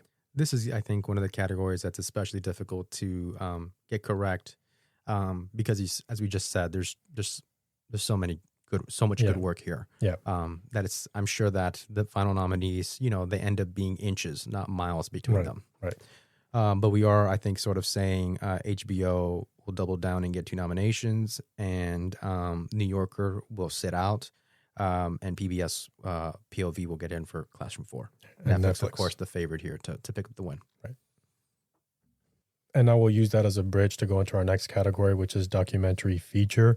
Again, a lot of strong films on this list, but there were also a lot of snubs that people were surprised that weren't included in the final 15. Same voting base. Yeah. And again, documentarians are the ones that are going to be voting for both documentary short and documentary feature. The Alabama Solution, which premiered at Sundance. I have not gotten the opportunity to see it. You've seen some of it. Yeah, previous nominee Andrew Jarecki, who was nominated for Capturing the Freedmans, is on this. I think it automatically has this pedigree that's going to immediately compel voters, because it's sort of like one of those documentaries where they're using, quote unquote forbidden footage, because they're sneaking these cameras in and giving you a live, in the moment, personal testimony to what's going on in the Alabama incarceration system. And again, that theme of incarceration was revisited in the documentary short race. So watch for voters to want to try to include some of that. Yeah, possibly. And another film, Apocalypse in the Tropics, is a favorite among some. And it's sort of a companion piece to Petra Costa's 2019 nominated film, The Edge of Democracy. Obviously, Brazil has gone through a lot of political turmoil over the past few years, and was going through a very charged moment in 2019. And I think this documentary, I've seen this documentary, and it documents specifically, the shift that's happening in Brazil towards the right, and how a lot of that is influenced by the religious movement that is happening in the country concurrently, and how those religious leaders are using their influence to kind of propel the country into a direction that fits their, religious agenda. Right. It's an incredibly fascinating documentary that has a lot. There's a lot being echoed in that documentary and in Brazil as a whole that's happening here in this country, the U.S. And I think that a lot of voters are going to appreciate and respond to that. And Petra is such a strong filmmaker that her investigation is very thorough, and very palpable too. Yeah, it's also, I think, very has a very wide scope, right? In terms of they're tackling a specific subject matter, but it's so far reaching. But then I think also we should mention this particular branch. They like international films. Brazil and Brazilian cinema is having a moment, as evidenced by last year's I'm Still Here, this year's The Secret Agent. Can that extend into documentary feature? This is coming from Netflix, which was also responsible for the nomination for The Edge of Democracy, which is great. But also Plan B's on this, and Plan B's on here for a couple of films. And so watch for something like that to happen. Plan B, becoming like an early sort of art house favorite, not an early, but a more established art house favorite at the Academy Awards. Right. Coexistence My Ass has to do with a Israeli activist, but she also became a comedian, and is sort of chronicling, the kind of territory that she has to bridge between, her political, activism and comedy. And I think it's a very interesting, it seems like a very interesting documentary that we have not gotten a chance to see. And that's coming out of Sundance. But interestingly enough, there's maybe a documentary that sort of parallels that, and that came out of Berlin last year, Holding Liat. And it's sort of documenting the journey of this family to petition and try to get their daughter back. This woman who was one of the victims of October 7th was kidnapped. And you sort of witness the family come to terms with what's happened to her. But also, interestingly enough, it's a very dimensional portrait, because they're also very sympathetic as to the larger political and cultural and social issues at play here in the entire Gaza conflict. And so they come to the US, and they're not only pleading for the return of their loved one, but they're also, they're also pushing for peace. And they're also pushing for understanding. But at the same time, you understand that in this situation, it's incredibly volatile emotionally, and they must be dealing with a lot of grief. And so I think this just opened up, and that may be a factor. Darren Aronofsky, I believe, is an executive producer on this. I believe it won an award at Berlin. Again, this is, as we talk about, the documentary between the short and the feature branch. We also have Holding Leot, but Children of More was there, and so this topic is very front of mind to documentarians right now. Yeah. And the film sounds extraordinary, and there have been interviews with Leot, which in the documentary you'll see she is able to return to her family, although it's not without its tragedy. And so we'll watch for that to resonate with some voters. Right. There's the new Laura Poitras documentary, Cover Up, she's a co-director on. Mark Obenhaus is the other co-director, and it's chronicling the life's work of journalist Seymour Hersh, the very reputable journalist. Laura Poitras documentaries are known for being very confrontational and getting to these, very complicated areas of these life figures, and really kind of distilling and dropping you and really in the essence of these complicated matters. Like Nan Golden. Exactly. Yeah, which was one of my favorite films that year. Beauty and the Bloodshed. And so she has that new documentary, which I have not been able to catch. Well, that's from Netflix. It's from Netflix, another Netflix film. Plan B's on that. Right. And again, another topic that's broadly on here is the idea of journalism. I mean, this is another journalist who was sort of trying to expose the wrongdoing of the U.S. during the Vietnam War. But journalism, from an international sort of point of view, is front and center on this list.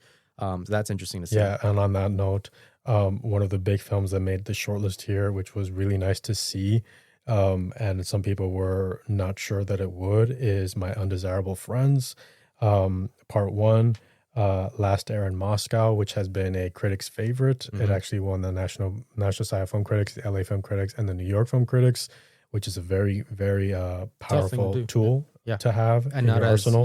Doesn't happen as often. Doesn't happen often. And so that's a heavy critic's favorite, but it's one of its things. One of its most talked about elements is that it's 5 hours long. It's such an ambitious undertaking. It's an immense project. Yeah, and again, you're sort of forced to watch all these films in order to vote for them. So you do wonder, like, how dedicated but we've talked about were it. they? But we've talked about it, and I think that sort of the cumulative power that's in that film, I think, is going to work in its favor, because if you have to see the entirety of the film, I think you're going to walk away from the film feeling, very, very, very compelled. Yeah. And so I think that's actually an asset that it has. And again, sort of the parallel here about the perilous moment that journalism from an international global point of view is facing, and certainly how this mirrors some of the worst fears here in the U.S. today. And there's yet another film that's dealing with these themes, and that's Mr. Nobody Against Putin, albeit in a slightly more,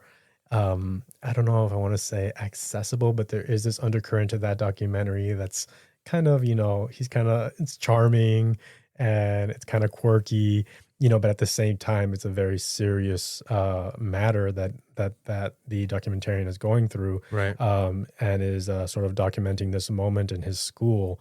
Sort of subversive. He's a videographer for the school, and so he's documenting this moment where Russia is trying to actively, propagandize, the school and these children. To promote, these positive messages of going into Ukraine and war and whatnot. They're trying to frame the narrative. Exactly. And so, it's really fascinating and really complex, but also really accessible and really approachable. So it's a documentary that is very, again, the topic is very serious, but it's understandable why it was so well received at Sundance. It was a big, hit amongst viewers. Absolutely. I mean, and to that end, it was just picked up by Kino Lorber, which is important. But I thought it was the official submission of Denmark, and we had predicted that it would make the final 15 for foreign film along with documentary. It did not, but it at least made documentary. Was a big hit at Sundance, but Oscar voting finished last week, and Denmark is in headlines, and Yeah. taking land that doesn't belong to you is in the headlines. Yeah. Framing narratives is in the headlines, and I think over the recent few weeks, we've seen this title grow in popularity in terms of its likelihood to be nominated, and it wouldn't be surprising. There's also an element of it to me that sort of parallels sort of the Alabama solution in the sense that, like, again, it's like this forbidden footage that you're not supposed to be seeing, right? That this teacher is taking and sort of contextualizing in the appropriate way, right? And so that is something that I think appeals to voters, right? When you take the camera and you take the point of view into these spaces that they otherwise did not have access to. Right. And on a related note, there's also the next feature from the documentarian, the one for 20 Days in Mariupol, 2,000 meters to Andrivka, which premiered at Sundance. And again, there are also a lot of overlap between these films, like Mr. Nobody Against Putin premieres at Sundance, wide acclaim, brought to you by PBS. I think at this moment, it is still very much a favorite to get that nomination. Sort of a film that tracks the effort of the Ukrainians to take the city of Andrivka, which is a part of their offensive to turn the tide on their war against Russia. And so it's very much, there's a lot of, footage of the battle scenes there. It's very visceral. Very visceral, very harrowing. A lot of like footage coming, for example, from the helmets of these actual soldiers that are involved in the conflict. And so, again, another film tackling that subject matter, which, again, is an advantage, but it could also be a liability because there's so many of them. Which way do voters go? Right. Speaking of Sundance, another film that premiered and won its section of world documentary is Cutting Through Rocks, which chronicles a woman in her Iranian village who becomes the first female counselor, and she uses her position in part to try to teach girls how to ride motorcycles in an effort to fight child marriage, which sounds like an incredible story. We have not gotten a chance to see this film. But again, it won its section at Sundance, which is no small thing. Yeah. We had predicted it as one of the top 15 films on here, 100%. Even though a lot of people did not. Because we knew that the subject matter would appeal to the voters. So we're not surprised that it's in this position at all. It's very much, again, we feel the same. It's a very much subject matter that we think is going to appeal strongly, and that people are sleeping on this film as being a potential surprise for this category. And continuing on the Sundance trend, there's Folktales by filmmakers Rachel Grady and Heidi Ewing. We have seen films from Heidi Ewing in the past. She's a very, very talented filmmaker. And Folktales is about teenagers in a high school in Arctic Norway, going sort of, tracking their, adulthood or transition into adulthood, but through this very interesting setting. And it was also a crowd pleaser when we were at Sundance. We didn't get a chance to see it, but we're not surprised that it made this top 15. And another film that went to Sundance is Come See Me in the Good Light. Right, and that's from Ryan White, who last directed Goodnight Oppie, who a lot of people figured as a favorite in this category. I think maybe in 2022, but that did not come to pass. Again, another huge hit at Sundance from Apple TV. Sort of charting the life of Andrea Gibson, who was diagnosed with terminal cancer. This film also up for original song. Brandy Carlisle is on that track, along with Andrea Gibson, the poet at the center of the film. Very moving film. I don't know if there's enough of a social or political issue at the heart of it, despite how poignant it is. Right. They tend to shy away from more personal, intimate stories, unless they focus on a larger, social political topic. They absolutely do. That said, I do think this film is incredibly moving, and so I wouldn't be shocked to see it in the final five. At the same time, I think the area to maybe look out for it is in the original song category, Mm. where you have Brandy Carlisle and Andrea Gibson and Sarah Bareilles Attached working to it, together. yeah. Working together on that.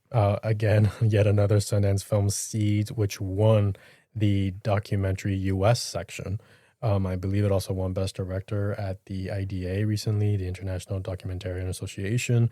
And it's an exploration of Black generational farmers, but it's done in a very lyrical, black and white aesthetic style. It's very singular from what I've heard. I haven't gotten a chance to see it. And I know there are a lot of fans for this film. I wonder if it's too intimate to break in to this group. But I will say, if you look at the pattern of documentary films that typically make the final five, at least this has been the recent pattern, there is at least one film that kind of departs from the usual structure, point A to point B kind of storytelling documentary, and is more about kind of just living and breathing in this particular style the filmmaker chooses to chronicle this particular life or these particular lives. Think about recently Hale County, This morning, this evening, things that, are somewhat experimental in nature, maybe not completely, but definitely not your typical documentary.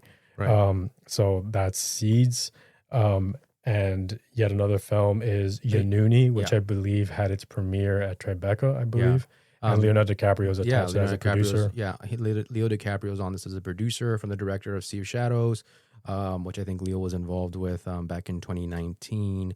A film chronicling the indigenous chief of the Shapaya people as they try to fight for their land rights in the Brazilian Amazon.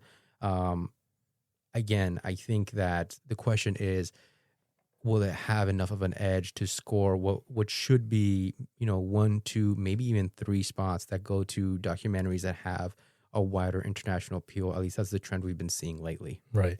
Another very fascinating documentary that made the shortlist that I've heard great things about, what we have not had an opportunity to see, is Mistress the Speller, about a woman, a Chinese woman who's labeled a mistress, a speller, and basically her job is to break up affairs. Sounds absolutely fascinating. Yeah.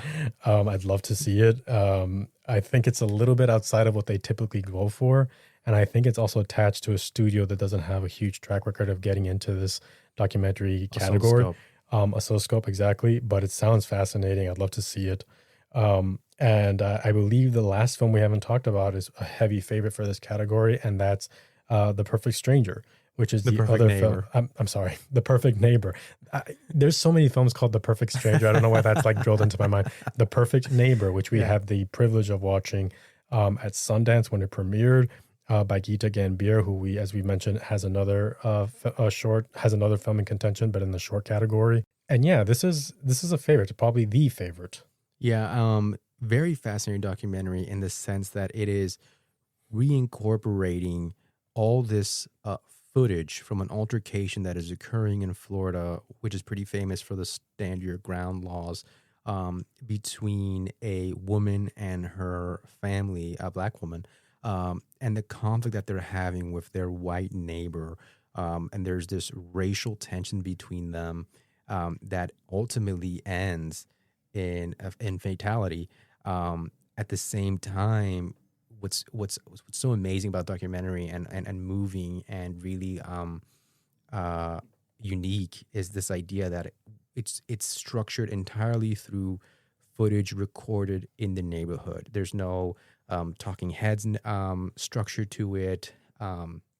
What it is instead it's stitching all of this footage that they had access to, whether it was maybe body cam footage, but also footage from cameras and in homes, and you start to reconstruct the crime, but you also reconstruct sort of the environment, and again the tensions and all these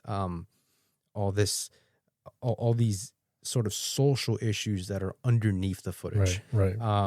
Yeah, it sort of reminds me of a short film that got nominated last year, I believe, Incident, by Bill Morrison, which is using also surveillance footage and body camera footage, to look at a shooting that happened in Chicago in 2018.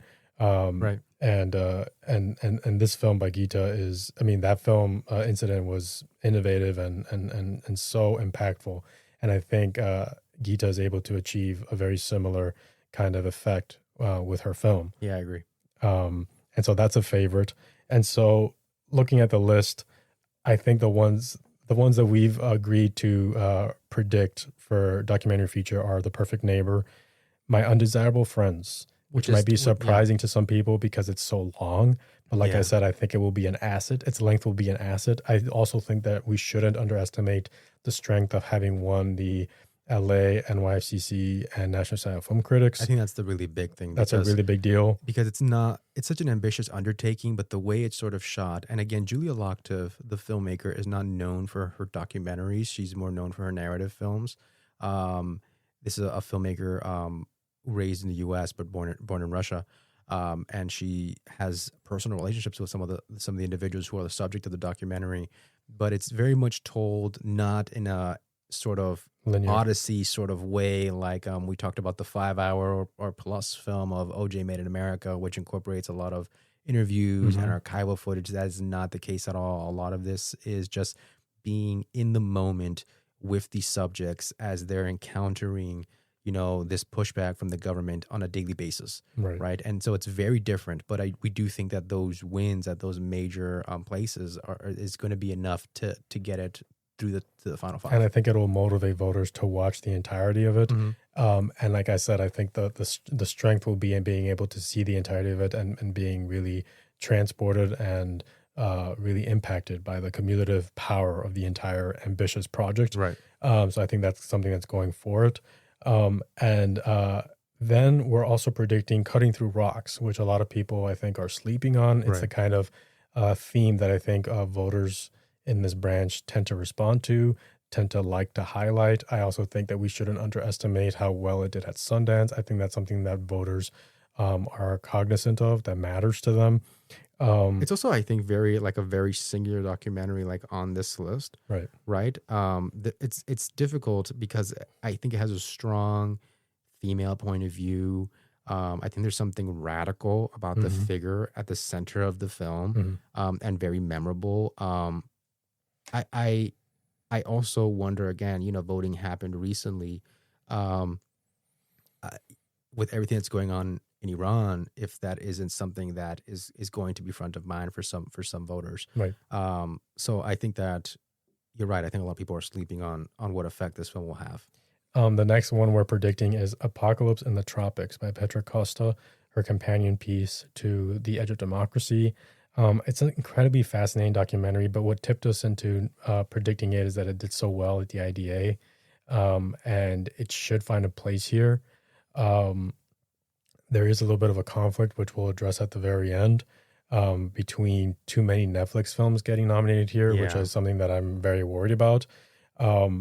But right now, we feel pretty strongly about this film in the 4th spot. And that last spot, we think is a very tough call between yet a third Netflix film, which doesn't seem likely, and that's Cover Up by Laura Poitras, or Mr. Nobody Against Putin, which just got picked up by Kino Lorber. Kino Lorber does really well in this category. I think it's not a coincidence that they just bought it. That they just acquired the rights.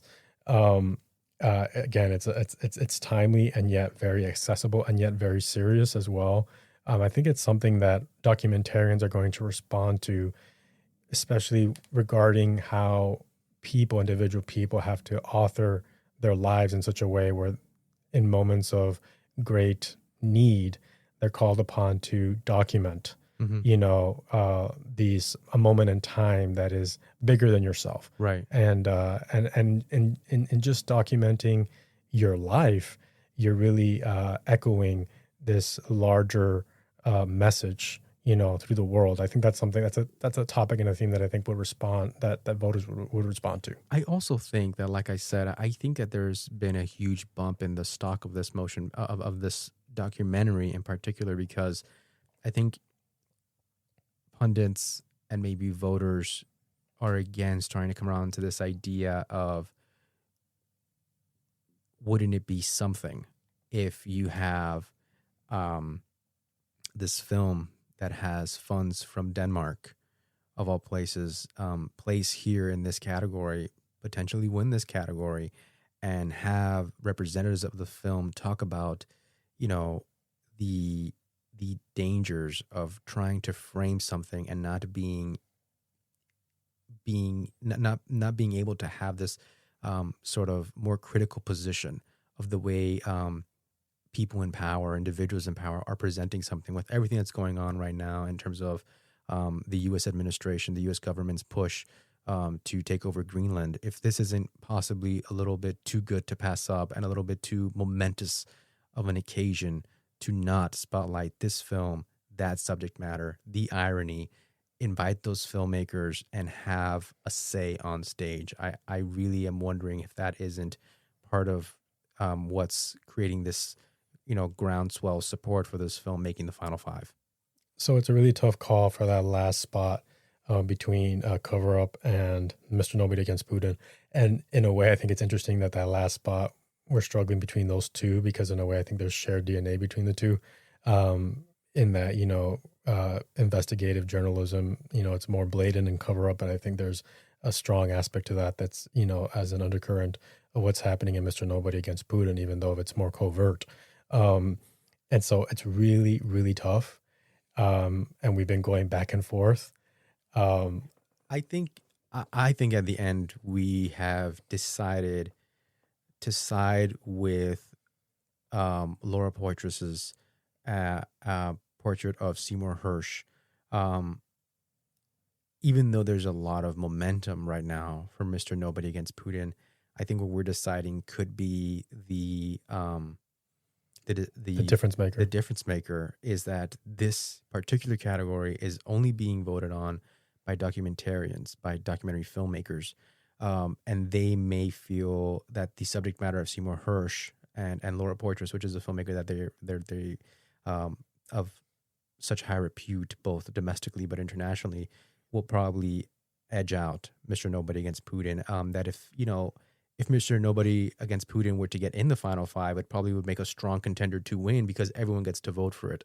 And if everyone was voting for this category, it may be able to land that upset. And we still think there's a chance. But right now, we're going to give the slight edge to Cover Up from Netflix. I can't say that I feel 100% about it. I will not be shocked one bit if Mr. Nobody Against Putin makes it at the very end. Watch for that to happen. And also a couple of things to keep a lookout. Do not be surprised if The Perfect Neighbor gets shut out.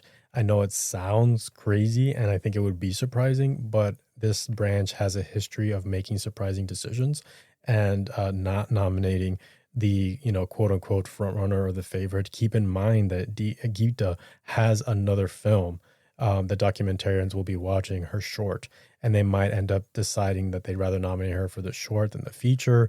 Consider that Netflix has to, if it gets in, shouldn't get in more than twice. They have a tough decision between those three Netflix docs. Yeah, I think that might be a factor, is the idea that Netflix, in our predictions, is getting in 3 times, and that, I don't know if that's ever happened, but it certainly does not happen often. Right. And so that... And also keep in mind that Laura Porter's documentary is co-directed by another filmmaker who I don't think has, as much credit as she does, or is as well known within the documentary branch. I don't believe so. And I know another favorite is The Alabama Solution, which I wouldn't be surprised if it makes it. I'm sort of... The reason why I was a little bit hesitant was because Andrew Jarecki hasn't had the best luck with this branch. He hasn't been back since Capturing the Freedmans in 2003, I believe. Mm-hmm. And so I know he had a big moment with the Jinx. Right. I wonder, but he also kind of pivoted after Capturing the Freedmans to narrative film because he directed No Good Deed or No Good Deeds. Oh no, All Good Deeds. All Good Deeds. I'm sorry, with Ryan Gosling and Kirsten Dunst. So possibly, I don't know. I think there might be a situation where maybe they're hesitant to welcome him back into the fold just yet. I'm not sure, but that's sort of what I'm relying on. The other thing I'll say also, Come See Me in the Good Light is a huge audience favorite. Right. Who knows if that could, be enough. Yeah. The other thing I'll say in terms of something to be aware of and look out for is if Mr. Nobody Against Putin does manage to crack the final five, is that going to play a factor against My Undesirable Friends? And again, they're traversing similar terrain. Yeah. Is there room for both? Right. But I'd also say that is something that also went into our decision of not including a film like 2,000 Meters to Andreevka. Yes. Not only was he just here for 20 Days in Mariupol, which won, which arguably you can make the same case for Laura Portros and having just been here for All the Beauty and the Bloodshed. But not only was he just here, I also think it's a different approach possibly than 20 Days in Mariupol. Yeah. Because of its point of view. I think the conflict at the center of it is different, but I do think that there's a lot of overlap between the two projects, which I think could potentially be to the detriment, a detractor against Andreevka. All right. So our five, again, just to reiterate quickly, are The Perfect Neighbor, My Undesirable Friends, Part 1, Last Air in Moscow, Cutting Through Rocks, Apocalypse in the Tropics, and Cover Up. And now we're moving on to our next category, which is visual effects. And I think there's a very clear, easy one to predict here in this category, and that's Avatar, Fire and Ash, which should be an easy slam dunk to get nominated and to win. You would think so, yeah. And it's certainly the favorite right now. I think it helps that this category always has a list of finalists, and that's usually 10 titles. And the titles this year included Avatar, Fire and Ash, The Electric State from Netflix, which was surprising to a lot of people, F1 from Apple, Jurassic World Rebirth, The Lost Bus from Apple again, Sinners, Superman, Tron Ares, Wicked for Good, and Frankenstein. And so certainly Avatar seems to have a spot reserved. I mean, there's 4 open. It's also important to know before you get into it that, a category like visual effects relies a lot on a bake-off. Right. So then, these finalists are going to go ahead and have a presentation, a brief presentation outlining, how visual effects was used in the movie. And I think it's open to the public, but certainly a lot of voters go. It's not a mandatory event anymore, not like it used to be. And there are rumors about how it went overall. How it performed, yeah. Yeah, there are, there's some people who say that, Frankenstein underperformed, and some people were more impressed with Wicked this time, or Sinners, or that Sinners did well, or that Jurassic World did well. But it's very difficult since you're not in the room. Yeah, it's conjecture. But sort of analyzing just the voting patterns of this branch in the past, a few things sort of come to mind. The big award here, I think, for the Guild is the Visual Effects Society, and they usually have 2 big prizes for visual effects. A visual effects driven movie. Best visual effects in a visual effects driven movie has 5 nominees, as does supporting visual effects. And usually there was a time when you can get the winner or one standout title from supporting effects into the final 5 visual effects nominees at the Oscars. That hasn't been the case lately. I think maybe the last film to do that was Mission Impossible Dead Reckoning, which was a surprise. The more important, of course, of the 2 is visual effects in a visual effects driven film and a photoreal feature, as they're calling it now. No surprise, Avatar did really well with the Guild, getting nominated all over the place, including this big category. But the other nominees in this category that qualified for an Oscar included F1, The Lost Bus, and Jurassic World Rebirth. And so all those films immediately have an advantage. There was some eye-popping omissions. So, one title that I've always felt from the beginning of the year that should be a lock here is Superman, because of its legacy, right? That's also coming from Warner Brothers. And so Warner Brothers is repping Superman, and they're repping Sinners on this finalist list for visual effects. Sinners, one of the few Best Picture movies on here. The other one, of course, being Frankenstein, right, from Guillermo del Toro and Netflix, which has gotten here before Netflix. But Frankenstein got completely shut out at the Visual Effects Society, which I think is no small thing. Which is not great. Especially considering that, some of Guillermo's other films have done well here. And so I think that's an immediate red flag for Frankenstein making the final 5. Which some people might be surprised by, because I think it's a favorite to make the 5. And we would say not so fast. Yeah. I think another great source is just looking at how the BAFTA did, and lo and behold, there was a surprising omission, because A film that missed, I think, the BAFTA long list was Sinners, which I think shows that there's some weakness to potentially that film getting in there. I also think that visual effects is a weird category. Like, it's the category where you'll have the least amount of the popular films. So, you know, I remember in 2014 when you had a category that included The Winter Soldier and X-Men Days of Future Past and a Planet of the Apes film and Interstellar. You know, this is one of the few categories where being a Best Picture movie is not necessarily the best asset, right? Like The Shape of Water does not get in here. Right. Dunkirk does not get in here. Remember Arrival didn't get in here. Right. And so visual effects Oppenheimer didn't get in here. And so visual effects, poor things, visual effects artists are really hard on the films that get in here. And it's almost like sometimes they have a willful effort to try to avoid these Best Picture movies that don't incorporate visual effects as prominently as they would hope. Mank is another title that sort of comes to mind. But I also think that might have a lot to do with the fact that voters who are voting in mass for Best Picture are looking outside of just spectacle. And I think visual effects artists are particularly drawn to these very spectacle-driven pieces, which oftentimes tend to be popcorn pieces. Right. You know, big studio films. Exactly. I think that this is one of the categories where if you looked at the category and you tabulated the box office success of all the nominees, this and animated feature are by far the most successful categories, financially speaking. But so you'll see a lot of popcorn films, summer films, blockbuster films, franchise films break in here. I think another important thing to note is that we should see a good number of solo films show up in this category. So if you have a list of Sinners and Wicked and Avatar and F1 and Frankenstein, you're in the wrong list. Yeah, that's the wrong list. Because they specialize in including films that end up having as their only nomination visual effects. Right. And I will say that these voters are typically trying to point out films that are innovative. I remember something like The Irishman getting in, which was a Best Picture nominee. Right.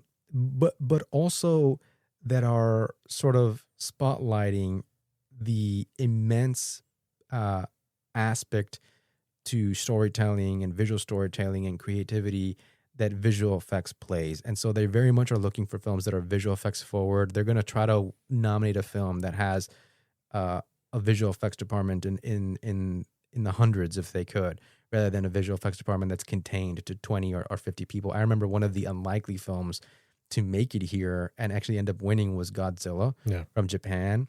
But I think that just goes to show you that they're not beyond recognizing an international film, a film with a limited visual effects department, which again, that film was directed by its visual effects department head. And so that was probably really appealing to them as well. Yeah. But they're looking for films that are also like the Godzilla film that have these noted, they have this immense sort of scale and this immense infrastructure of visual effects artists working on them. And I think, for example, that's something that maybe hurts, a film like Sinners, which has a big visual effects department, just nowhere near as big as the Avatar one, for example. And so if you start taking out some of these titles, you're left with a handful of films, some of which, as you said, we shouldn't expect to show up more than once. And in fact, this category should average, I think, like maybe 2 to 3 films that should not show up anywhere else. Yeah. I think after its nomination at the Visual Effects Society and its nomination at the PGA, I think there's a lot of belief that F1 is going to make it in here. Yeah. Despite, again, a lot of invisible effects. But it did well at the Visual Effects Society. Yeah, it did really well. And I think it's done really well throughout the season, especially in the Guild Awards, and this seems like an easy place to reward it. Yeah. It also has the visual effects supervisor who was nominated for Top Gun Maverick. Right. They're working again with Joseph Kosinski, so it would make sense to see it here. Despite everything that happened, Superman listed for a BAFTA, snubbed from the big award from the Visual Effects Society. It was still nominated, I think, 2 or 3 times, and just the legacy of that project should see it through. Most Superman films, I don't want to say most, but a significant number of them have been able to make this category. It was a huge box office success.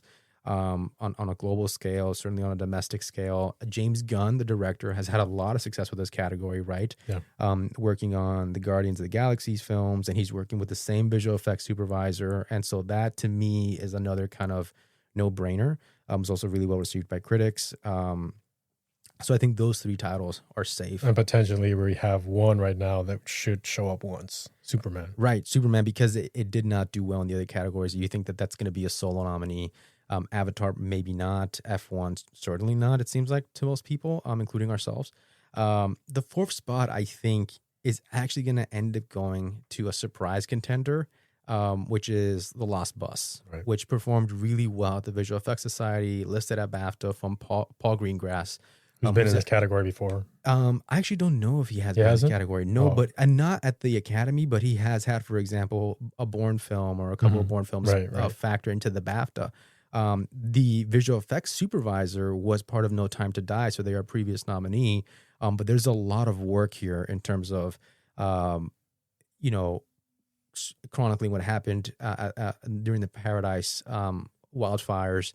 But something that you'll often see, or you could see, rewarded in this category is like an event based on history or a film based on a true event. And I kind of think of Deepwater Horizon, right? And so certainly this category has a history of rewarding disaster movies. You know, you think about like the Poseidon Adventure or Earthquake. But recently there's been this shift to like making a more prestigious, elevated disaster movie that instead of being a strict spectacle of a disaster is instead trying to draw inspiration or trying to dramatize an actual event that happened. And so Deepwater Horizon had success doing that. And I think The Lost Bus could find the same success. I think if anything, it may be worrying that The Lost Bus did not factor into categories like sound, where a Paul Greengrass film usually does really well. But I loved the fact that it got nominated for so many Visual Effects Society nominations, including the very big nomination for visual effects driven film, which Paul Greengrass films usually don't. And I think they also like diversity in here. Like it can happen, like where you get a Winter Soldier and X-Men Days of Future Past in the same time, like 2 superhero films. But they do like a little bit of eclecticness, right? Sort of showing you that in 2018, I remember a visual effects film can very easily be First Man, but it can just as easily deal with Winnie the Pooh, and it can also deal with a Star Wars film. And so they like a broad sort of showing of everything that visual effects can do. Right. And so considering that, I do think, I don't know if you agree, but The Lost Bus sort of stands out between, F1, right? Superman, Avatar, you have blockbuster films, franchise films. This is a film based on an actual event, which is different from the other ones. It's also a dramatic film, too. It's also a dramatic film. It's not necessarily just a popcorn film. I think another red flag potentially with including it is that, is there room for 2 Apple films? And that hasn't happened before. That's true. But, Apple, it could happen with the lineup that we have this year. The last spot is kind of tricky because, again, we've already mentioned what's going against something like Sinners and Frankenstein. Wicked for Good could show up. I do wonder, they're not the most universally acclaimed effects. They weren't the first time either, but they still got in. But can they be nominated back to back? They did not do very well at the Visual Effects Society, but neither did the first one. I don't know. There's some people who think that the visual effects got better. There's some people who think the visual effects got worse. I at least think the visual effects are not front and center. Again, are not the biggest strength of the film. Not the biggest strength of the film. I think there's a reason why last year it was nominated for visual effects, but it won costume design, so to speak. And so I think you and I are thinking that the same way that Wicked for Good should have trouble, or it will likely have trouble getting into production design, that sort of mirrors the trouble it will have getting into visual effects. And this is one of those films that sort of connects the idea of production design and visual effects. So much of the visual effects work is just amplifying the scenery and the production design that someone like Nathan Crowley comes up with. And sometimes voters like that, but they'd like to have elements that are a little bit more innovative or a little bit trickier or a little bit that they have to interact with like on stage. Like think about something like Avatar. Yes, a lot of the environments are created, obviously, but the Navi are completely created, and it's a lot of work, right? Having to keep track of that, to tackle that. So I think that's what's going against Wicked. Jurassic World Rebirth is interesting because it's coming from Gareth Edwards, who's recently had a lot of success between the creators showing up here and Rogue One showing up here. So is there maybe like some love within this branch for Gareth Edwards? Maybe. Jurassic World Rebirth. The problem is that no Jurassic Park film has made it in since 1997's The Lost World. Is this going to be the one to break into the category? I think it's not the most celebrated, and I don't think it's the most innovative in terms of what they do. Having seen the film, there's some interesting things, but mostly it's the same trick. And at the same time, in this particular film, we're moving away from dinosaurs and having, mutant dinosaurs that are no longer, I think, paleontologically accurate, which maybe I think some people are going to frown upon. It's always fantasy, but now we're going deep into fantasy here. I think at one point there's like this massive monster alien to the film. I'm sorry, massive monster T-Rex derivative experiment gone wrong, and to me it looks like it belongs in an Alien movie. Visually, I feel like there's so much DNA between the two that I feel like, what franchise am I in? So I do think that's a detriment. I wonder if something like Tron Ares can overcome the odds and make it in. I think it's a film that didn't do great at the box office, didn't do great critically. Definitely didn't do great critically. But there's a lot of visual effects work in it. I think it's more visual effects forward than a film like Wicked for Good. It did get nominated a couple of times at the Visual Effects Society, although not for the big prize. I think for, awards like, I think maybe cinematography, environment. Yeah. And those aren't bad awards to be nominated for. And they'll very often nominate films that got snubbed from the best visual effects category. From the top category of visual effects in a visual effects driven film, photoreal film. And again, there's just so many shots that have visual effects, and they use it in different ways. And if you haven't seen the movie, it's streaming technically on Disney Plus, but they incorporate, visual language from the Tron Legacy film. They even incorporate visual language from the original Tron film in 1982. And I think Tron Ares has the benefit of coming from the legacy of Tron, and it's historically done well at the Academy. The first one in 1982 got 2 nominations, including a mention for sound. Tron Legacy made it into like the final bake-off stage in 2010, but it did not make the nomination, but it still got nominated for sound editing. The one that had Garrett and Olivia Wilde in it. So I don't know. Would Tron Ares be the first chapter in the franchise to not get nominated, especially considering these this competition? I think something else going for it is, for example, the director, who I think does a very good job with Disney, Joaquin. He directed Maleficent 2, which scored a nomination for makeup, which some people were skeptical about. He scored a nomination for international film for Kon-Tiki, which some people were maybe skeptical about. Jared Leto, I think, has had a very strange career after winning an Oscar for Dallas Buyers Club, but he doesn't go away. Like, remember when he was like leading Suicide Squad, which won an Academy Award? Right. I think The Little Things made more shortlists than I would have thought. House of Gucci was a makeup nominee. Right.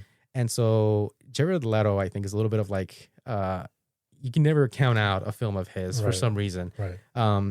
So I think taking all those things into account, I think that the smartest thing to do with the last spot is probably to give it to Tron Ares. It also didn't do too poorly on the long list. I think it got a mention. Actually did pretty well. Visual effects mention, song, score. Surprisingly, for a Tron film, it did not make it into sound, despite the first two only making it into sound.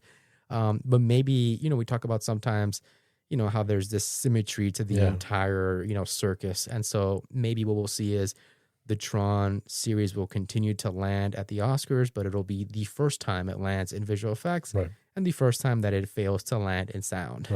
And so I think that's where we're siding right now. And so our predictions for visual effects are Avatar, Fire and Ash, Superman, F1, The Lost Bus, and Tron Ares.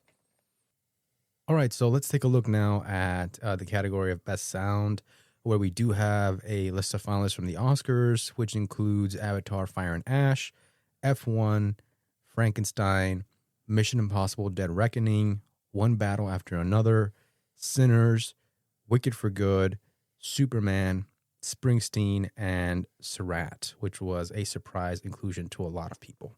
Right. Well, I think there's a couple of films that we feel very comfortable predicting that I think are favorites.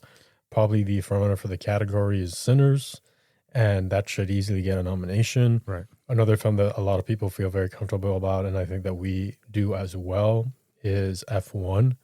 Getting nominated here, there's usually some crossover between visual effects and sound, and that's a bridge, can be F1 between the two of them. A film that actually has done well with the Sound Guild, motion picture sound editors, is One Battle After Another. Did pretty well there as well. And it's also heavily predicted to get nominated for best sound, and we agree. I agree. I think part of the fun of this category is just the idea that we only really have the motion picture sound editors to go off of. We don't have the information from the Cinema Audio Society. Then, for example, you have something like Surratt, which is a little bit of an unknown. There are some films here that it's going to be tough for them to break in, including like Springsteen and Mission Impossible, The Final Reckoning. But it was sort of shocking on the list of motion picture sound editors to not see Avatar, Fire and Ash on there. And I think, is that the harbinger of really bad news for that film? Obviously, like when you think of an Avatar film, ever since, people anticipated its release this year, it was like an automatic contender for sound. But here we are. It was snubbed from the motion picture sound editors of all three categories, including the category of Foley and effects, I think for Anemone of all films, which was really fascinating. Yeah. But then if you look at the other... But if you also look at the track record for the motion picture sound editors, they have a pretty good track record. They have an overlap with the sound category. They do. I mean, not only do most of the nominees for the Cinema Audio Society, which is sort of the sound mixing side of this in terms of guilds for the Oscars, not only do most of those nominees come from the motion picture sound editors, but the motion picture sound editors by themselves, as you said, have a lot of overlap with the eventual nominees. So like going back to when there was two categories, a category for sound mixing and for sound editing, they've had all of the films that were eventually nominated for the majority of the time. I think one of the few years where they ran into a roadblock was recently. Yeah, 2023. Exactly. When they didn't mention Mission Impossible: Dead Reckoning or The Creator. Yeah, exactly. So it can happen, but beside that, like it hardly ever happens. Usually a eventual sound nominee for the Oscars, whether it's in two categories or one, they were nominated somewhere, right? At the motion picture sound editors. I think of something like The Wild Robot last year, which got somewhat of a surprise nomination. It was nominated at the motion picture sound editors in the animated category. You look at something like A Wicked was nominated in the music category. A film like Ad Astra got a nomination there. Films like 1917 were able to get a nomination there. And so the fact that it missed that, the fact that Avatar missed a nomination anywhere on here is very, very, very troubling. Very. And I think not enough people are paying attention to that, even though, again, in terms of BAFTA long lists, Avatar, 3, F1, Frankenstein, Mission Impossible, One Battle After Another, Sinners, and Wicked all made the BAFTA long list. Right. Right. And I think that you and I, maybe more so than some other sort of pundits, we really believe that Frankenstein should do well here. Yeah. Right. There's a stat that I mean, yeah. There's a couple of stats to look at because the last time that Netflix missed this category was with a Best Picture nominee was in 2019 when they didn't get nominated in this category for The Irishman. Yeah. And another thing to consider is that the last time Guillermo del Toro film got a score nomination and not a sound nomination concurrently together was Pan's Labyrinth, which was his big breakthrough. I mean, other than that, like one of the films that did really well at the motion picture sound editors from Guillermo was Nightmare Alley. And it did not pick up nominations for the sound category at the Oscars, despite all that. But then again, it didn't get a nomination for score either. Yeah. And so since we do feel confident that Alexander Desplat is going to get in for his score, and we do feel confident this is going to be a major Best Picture nominee for Netflix and for Guillermo, and you look at the history that Netflix has had in this category, we do believe that Frankenstein should be on here at the end, right? Right. So, looking at the short list for the Academy, the reason that we are hesitant to put Wicked, even though some people feel more secure about it, is because if you look at the history of the Academy, musicals have done well in this category, but usually they're musicals that got nominated for Best Picture. So musicals that got nominated for Best Picture, yes, they show up here, but what happens when it's a musical that isn't nominated for Best Picture? Right. And I think that's where we're having a hard time seeing Wicked. At the same time, there's this overarching theme that I think we have to keep in mind, which is that there should be diminishing returns. And so Wicked should certainly get less nominations than the first time around. And then another pattern that happens is that usually sequels or, subsequent iterations of certain franchises, they tend to get nominated where they didn't get nominated the previous time. Right. So the fact that Wicked got that nomination in sound last year and doesn't stand to get nominated for Best Picture, at least that's our thinking, I think makes it more of a weak contender in this category. Right. Mission Impossible, The Final Reckoning. I mean, I think it's kind of tough in the sense that this franchise broke through for the first time back in 2023, surprisingly, and it was able to sort of survive for a mention here. But because it didn't get any other long list mention, I think it's sort of on the short end here. Yeah. At the same time, having seen the film, there's a lot of music in the film, and I think it could be a little bit overwhelming. I think it got nominated for motion picture sound editors for that music, but I do wonder if there is just not enough emphasis on effects and Foley, and that's going to be a little bit of a turnoff to some voters. Right. And then before we talk about, what movies were between for that last spot, Springsteen, I think, is a long shot for this category. And what about Superman? I mean, I think both of those films we predicted correctly to make this final list, and they have veteran sound designers working behind them. It just seems that the momentum is not with those films right now, that they're, either underseen or underappreciated, and that the other titles have a little bit more of an edge to possibly crack the final five. Right. And so for that final spot, we have a little bit of a tug of war between Surratt and Avatar. Right. Avatar makes sense on paper because it's Avatar. Like it's designed to get this nomination. It's designed to get this nomination, but its omission from the motion picture sound editors is very glaring to us. And we don't think that it's just a coincidence. At the same time. And also, as we said, there should be diminishing returns. Right. So last year, in 2022, Avatar 2 was able to get 4 nominations, including Best Picture. Yeah. So this year it should get less nominations, and now I would think even less than some people are predicting, because it's not even going to get Best Picture. Or at least that's our thinking. Right. So if we don't include Avatar in this category and we don't include it in Best Picture, yes, we're basically predicting Avatar to get 2 nominations, production design and visual effects. That's true, but that's in line with how we think these sort of diminishing returns should turn out. Yeah, how the Academy usually behaves. At the same time, despite what we believe is great work from the sound designers responsible for the Spanish film Surratt, there's a lot of red flags for that film, right? Well, first of all, it did really well at the European Film Awards. It won sound at the European Film Awards. I think it won 5 or 6 tech awards. It dominated the tech section. Right. We also can't forget that it surprised many and overperformed in the shortlist for the Academy. Even though it was, it underperformed mostly at the shortlist for the British Academy. Right. We can't underestimate that we're a little bit on a streak of a foreign film landing in The sound category, Right. Right. Emilia Perez last year, and then before that, The Zone of Interest, which won. Mm-hmm. And then before that, I think there was one more. No, The All Quiet on the Western All Front. Quiet on the Western Front. And I think all those films were nominees at the Motion Picture Sound Editors, and Surratt is a nominee this year In the foreign section. In the foreign section at the Motion Picture Sound Editors, and that is a very good sign. At the same time, look at the films you just mentioned. You mentioned Emilia Perez, The Zone of Interest, and All Quiet on the Western Front. They all have something in common. They're all Best Picture movies. And that's sort of the question here is, if you put Surratt in, logically it follows that it should be a Best Picture movie because the foreign films that make it into this category are Best Picture movies. They tend to go all the way to Best Picture, especially when you're already considering a few nominations for Surratt, as we are, in foreign language film, sound design possibly. Score. We predicted it for score in the last episode.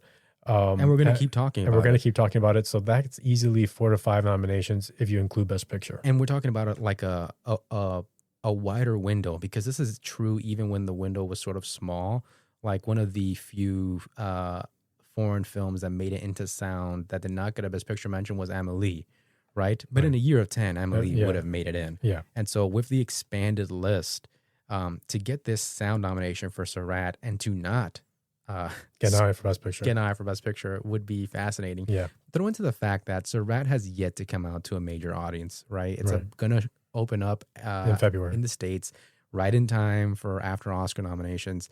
Because sound is, people are hyper focusing, rightfully so, on the job that they did with a very limited team, led by, and I think mostly led by women, Spanish women, including what is being credited by Neon as the sound designer, and she was also supervising sound editor for the film, Lea Casanovas, who won the European Film Award, as you mentioned. But because sound is like a character in this film, the sound work with the effects. The soundscape is so integral to the experience of the film. Exactly. And this has been like the narrative of the film ever since Cannes, when we would talk to people about it, people who had seen the film. There's a chance that between One Battle and Sinners and Frankenstein and all these bigger Best Picture movies, F1, and you have all these disparate elements of things that could be winners here, right? You have a Guillermo del Toro fantasy monster movie based on a legacy work. You have the front runner for Best Picture, where you got this car racing through hills, and you have guns, and you have the military, and you have Sinners and music and vampires, and you have F1 and racing.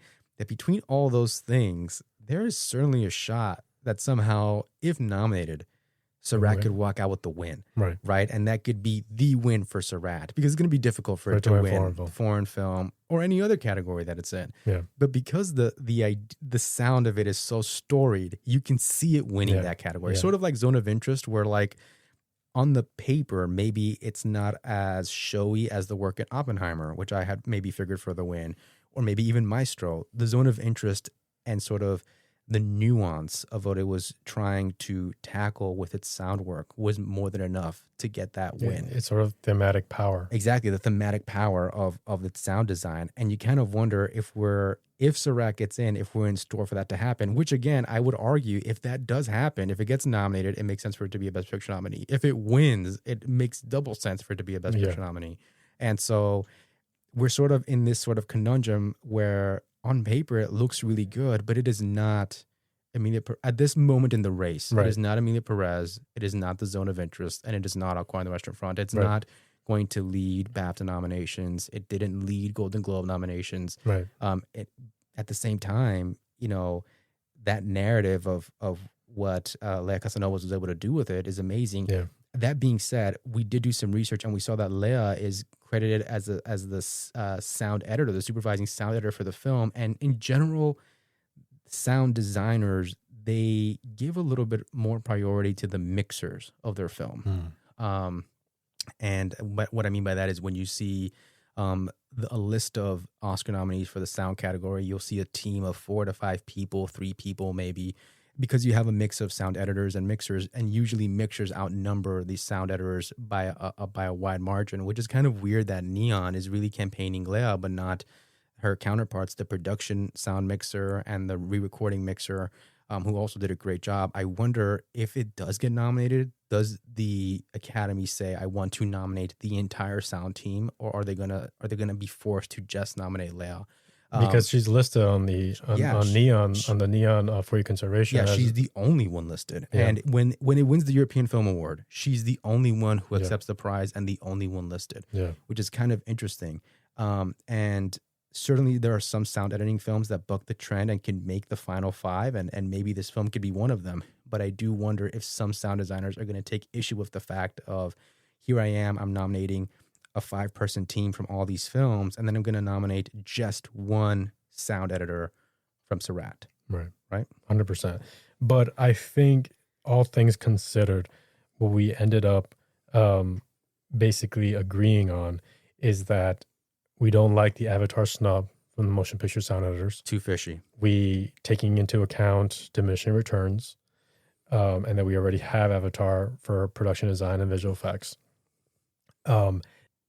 And taking into account that the Academy has become more international, and that in this sound category, it's really an opportunity for international foreign sound designers to include an international film where sound and sound work and soundscape was so at the forefront of its achievement and its cinematic power. So all those things considered, I think we've agreed that the final slot we're giving to Surratt. Yeah. Even if we're still a little bit unsteady regarding how do we think it's going to make Best Picture or not. But we're going with Surratt over Avatar, and that's a hard thing to say. Right. Who would have thought at the beginning of the year, even after Cannes, that it's going to be Surratt over Avatar. Yeah. So we'll see what happens. Right. So our final predictions are for sound design, Sinners, One Battle After Another, F1, Frankenstein, and Surratt.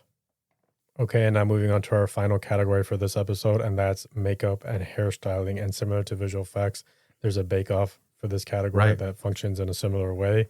I think there's some locks in this category, and that is Frankenstein, which is the frontrunner to win this category, and Sinners.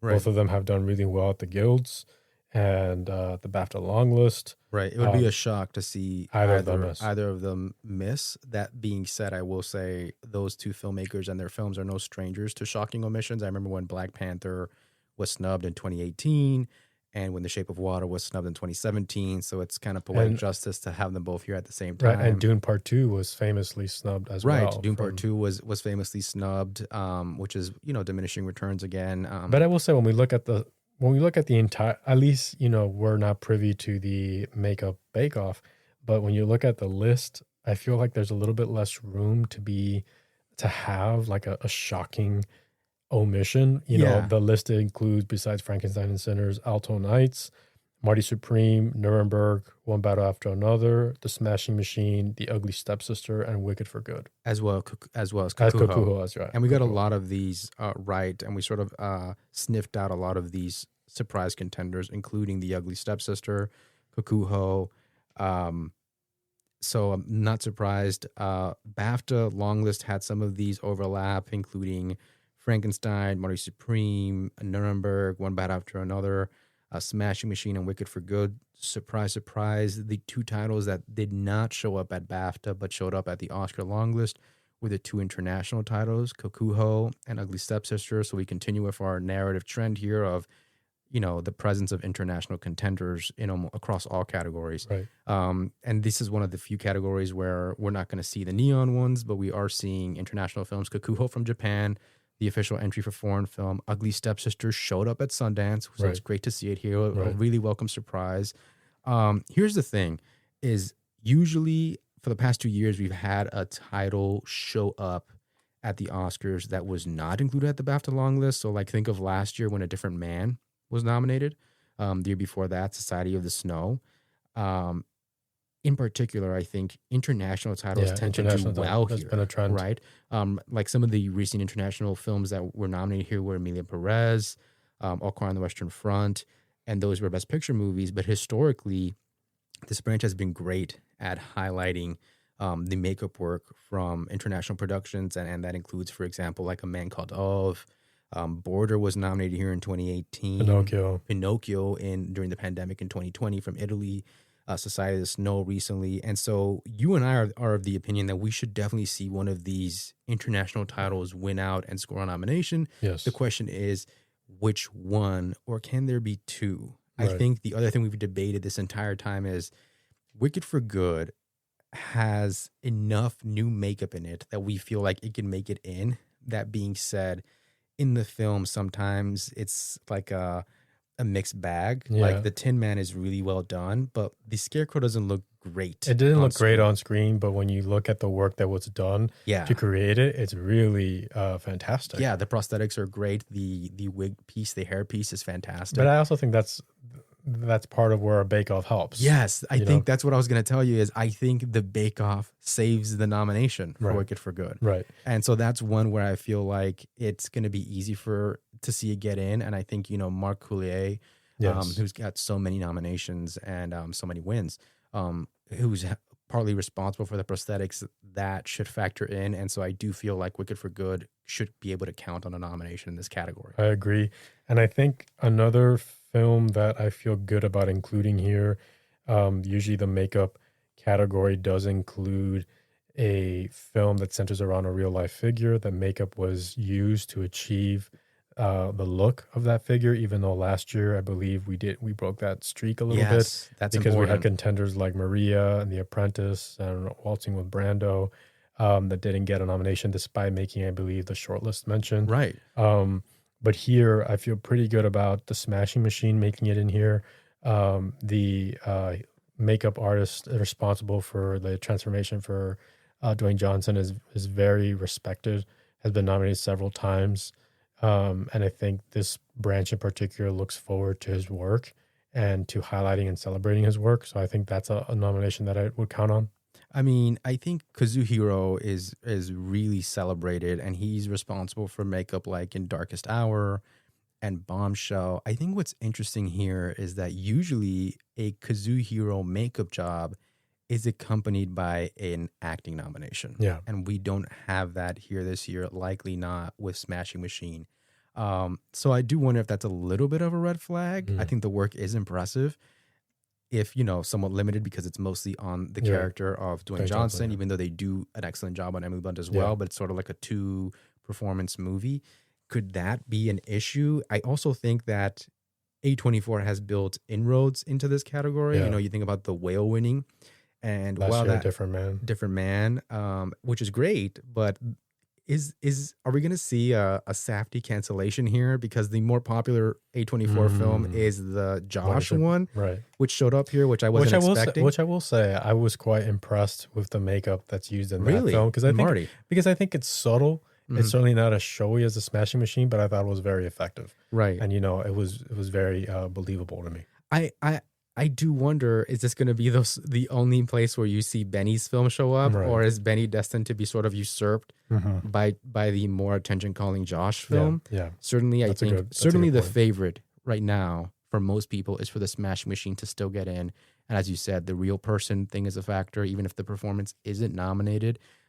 Solo nominations are like bread and butter here. If you look at Border, or if you look at, again, a one nomination for Golda, that's certainly something that is typical, and that would make The Smashing Machine it makes sense for it to make the final five. I think we're siding with Kazoo getting in for The Smashing Machine. Would I be shocked if there's a snub for The Smashing Machine? No, not necessarily. Interesting. I also think that sports and athletics do well here. Like I remember when Cinderella Man was nominated for makeup here, and so like the effects work of that, maybe that helps. Yeah, I agree. And there are a few films that we contemplated for that last spot. I mean, The Alto Knights has very attention-calling makeup, and they got to make up the same guy to make him look like two different biographical individuals. Right. Nuremberg is recreating a real life figure, figures. Yeah. Nuremberg is interesting because it did well at the BAFTA long list, and I actually think that there is a previous Oscar nominee in the makeup team, which is really good. But it doesn't really. To me, it didn't read as an instant makeup contender when I saw it.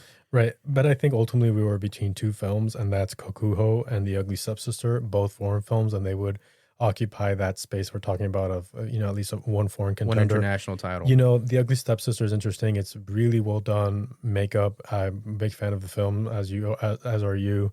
And it was a surprise to see it here. Yes, although it was. I think we predicted it, and it shouldn't be, because this is one branch that loves fantasy, and they love genre films, and they love fairy tales, and so again, sort of in the spirit of that mention for Pinocchio back in the pandemic, when they hear that there's a film being made, a twisted take on Cinderella, exactly, a twisted take on Cinderella, and it's on the Ugly Stepsister, that's immediately going to call the attention of makeup artists, as it would for the costume designers branch. There's some overlap there, and so it's not surprising to see it listed here. At the same time, add to that this is coming from I believe Norwegian makeup artists, and some of which have had experience on the teams for Academy Award nominated efforts, like the 100-year-old man who climbed out the window and disappeared. The title's way too long. I don't know if I butchered that title, but as also Border.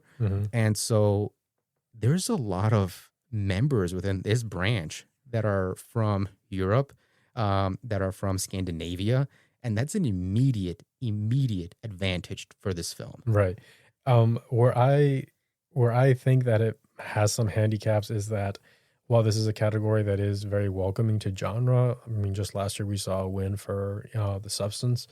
I do think that possibly, number one, I think it was surprising that a film like Weapons wasn't included, and it's also within that realm, the horror realm. That may be meaningful. Yeah, exactly.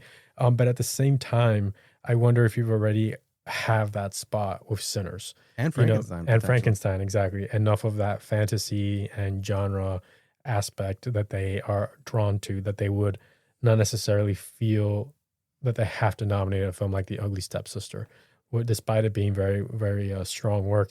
And I feel like they would make room for a film like Kokuho, which deals with something that they've nominated in this category before.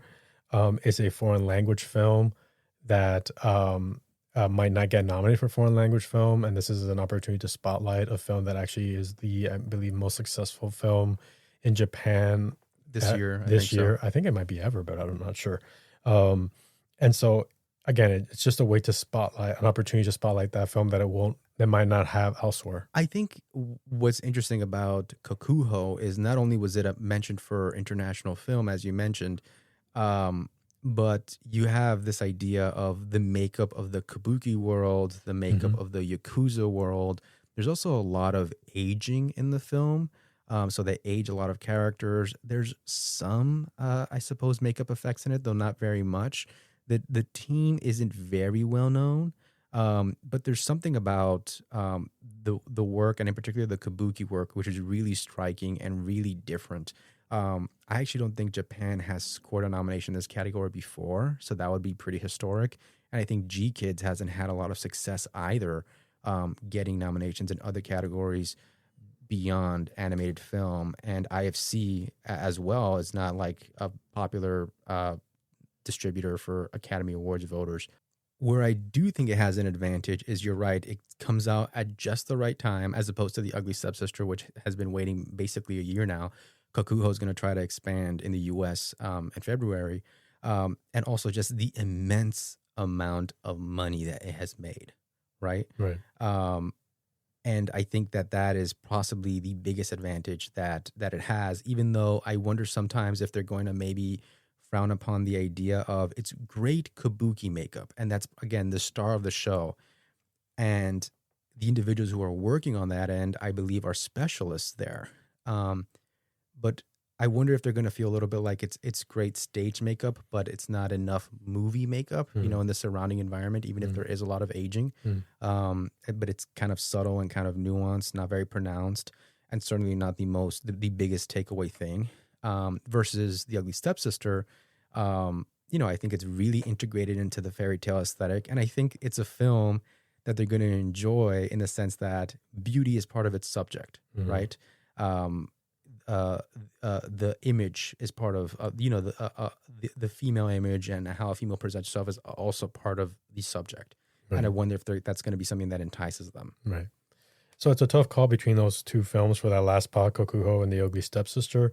but ultimately we sided with Kokuho. So our final predictions for makeup and hairstyling are Frankenstein, Sinners, Wicked for Good, The Smashing Machine, and Kokuho. All right, and that concludes the second batch of Oscar predictions. Thank you for joining us. You can check out our full Oscar predictions on our website, framesandflicker.com. Follow us on Twitter at AcademyAnon.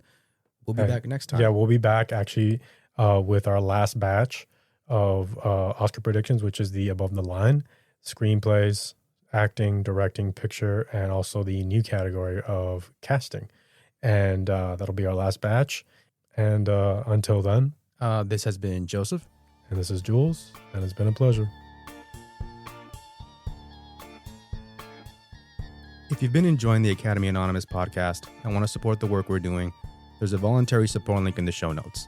Totally optional. Just a way to help us keep the podcast going. Thank you for listening. The music on this episode, entitled Cool Cats, was graciously provided by Kevin MacLeod and incompetech.com. Licensed under Creative Commons by Attribution 3.0. http://creativecommons.org/licenses/by/3.0. Disclaimer. The Academy Anonymous podcast is in no way affiliated or endorsed by the Academy of Motion Picture Arts and Sciences.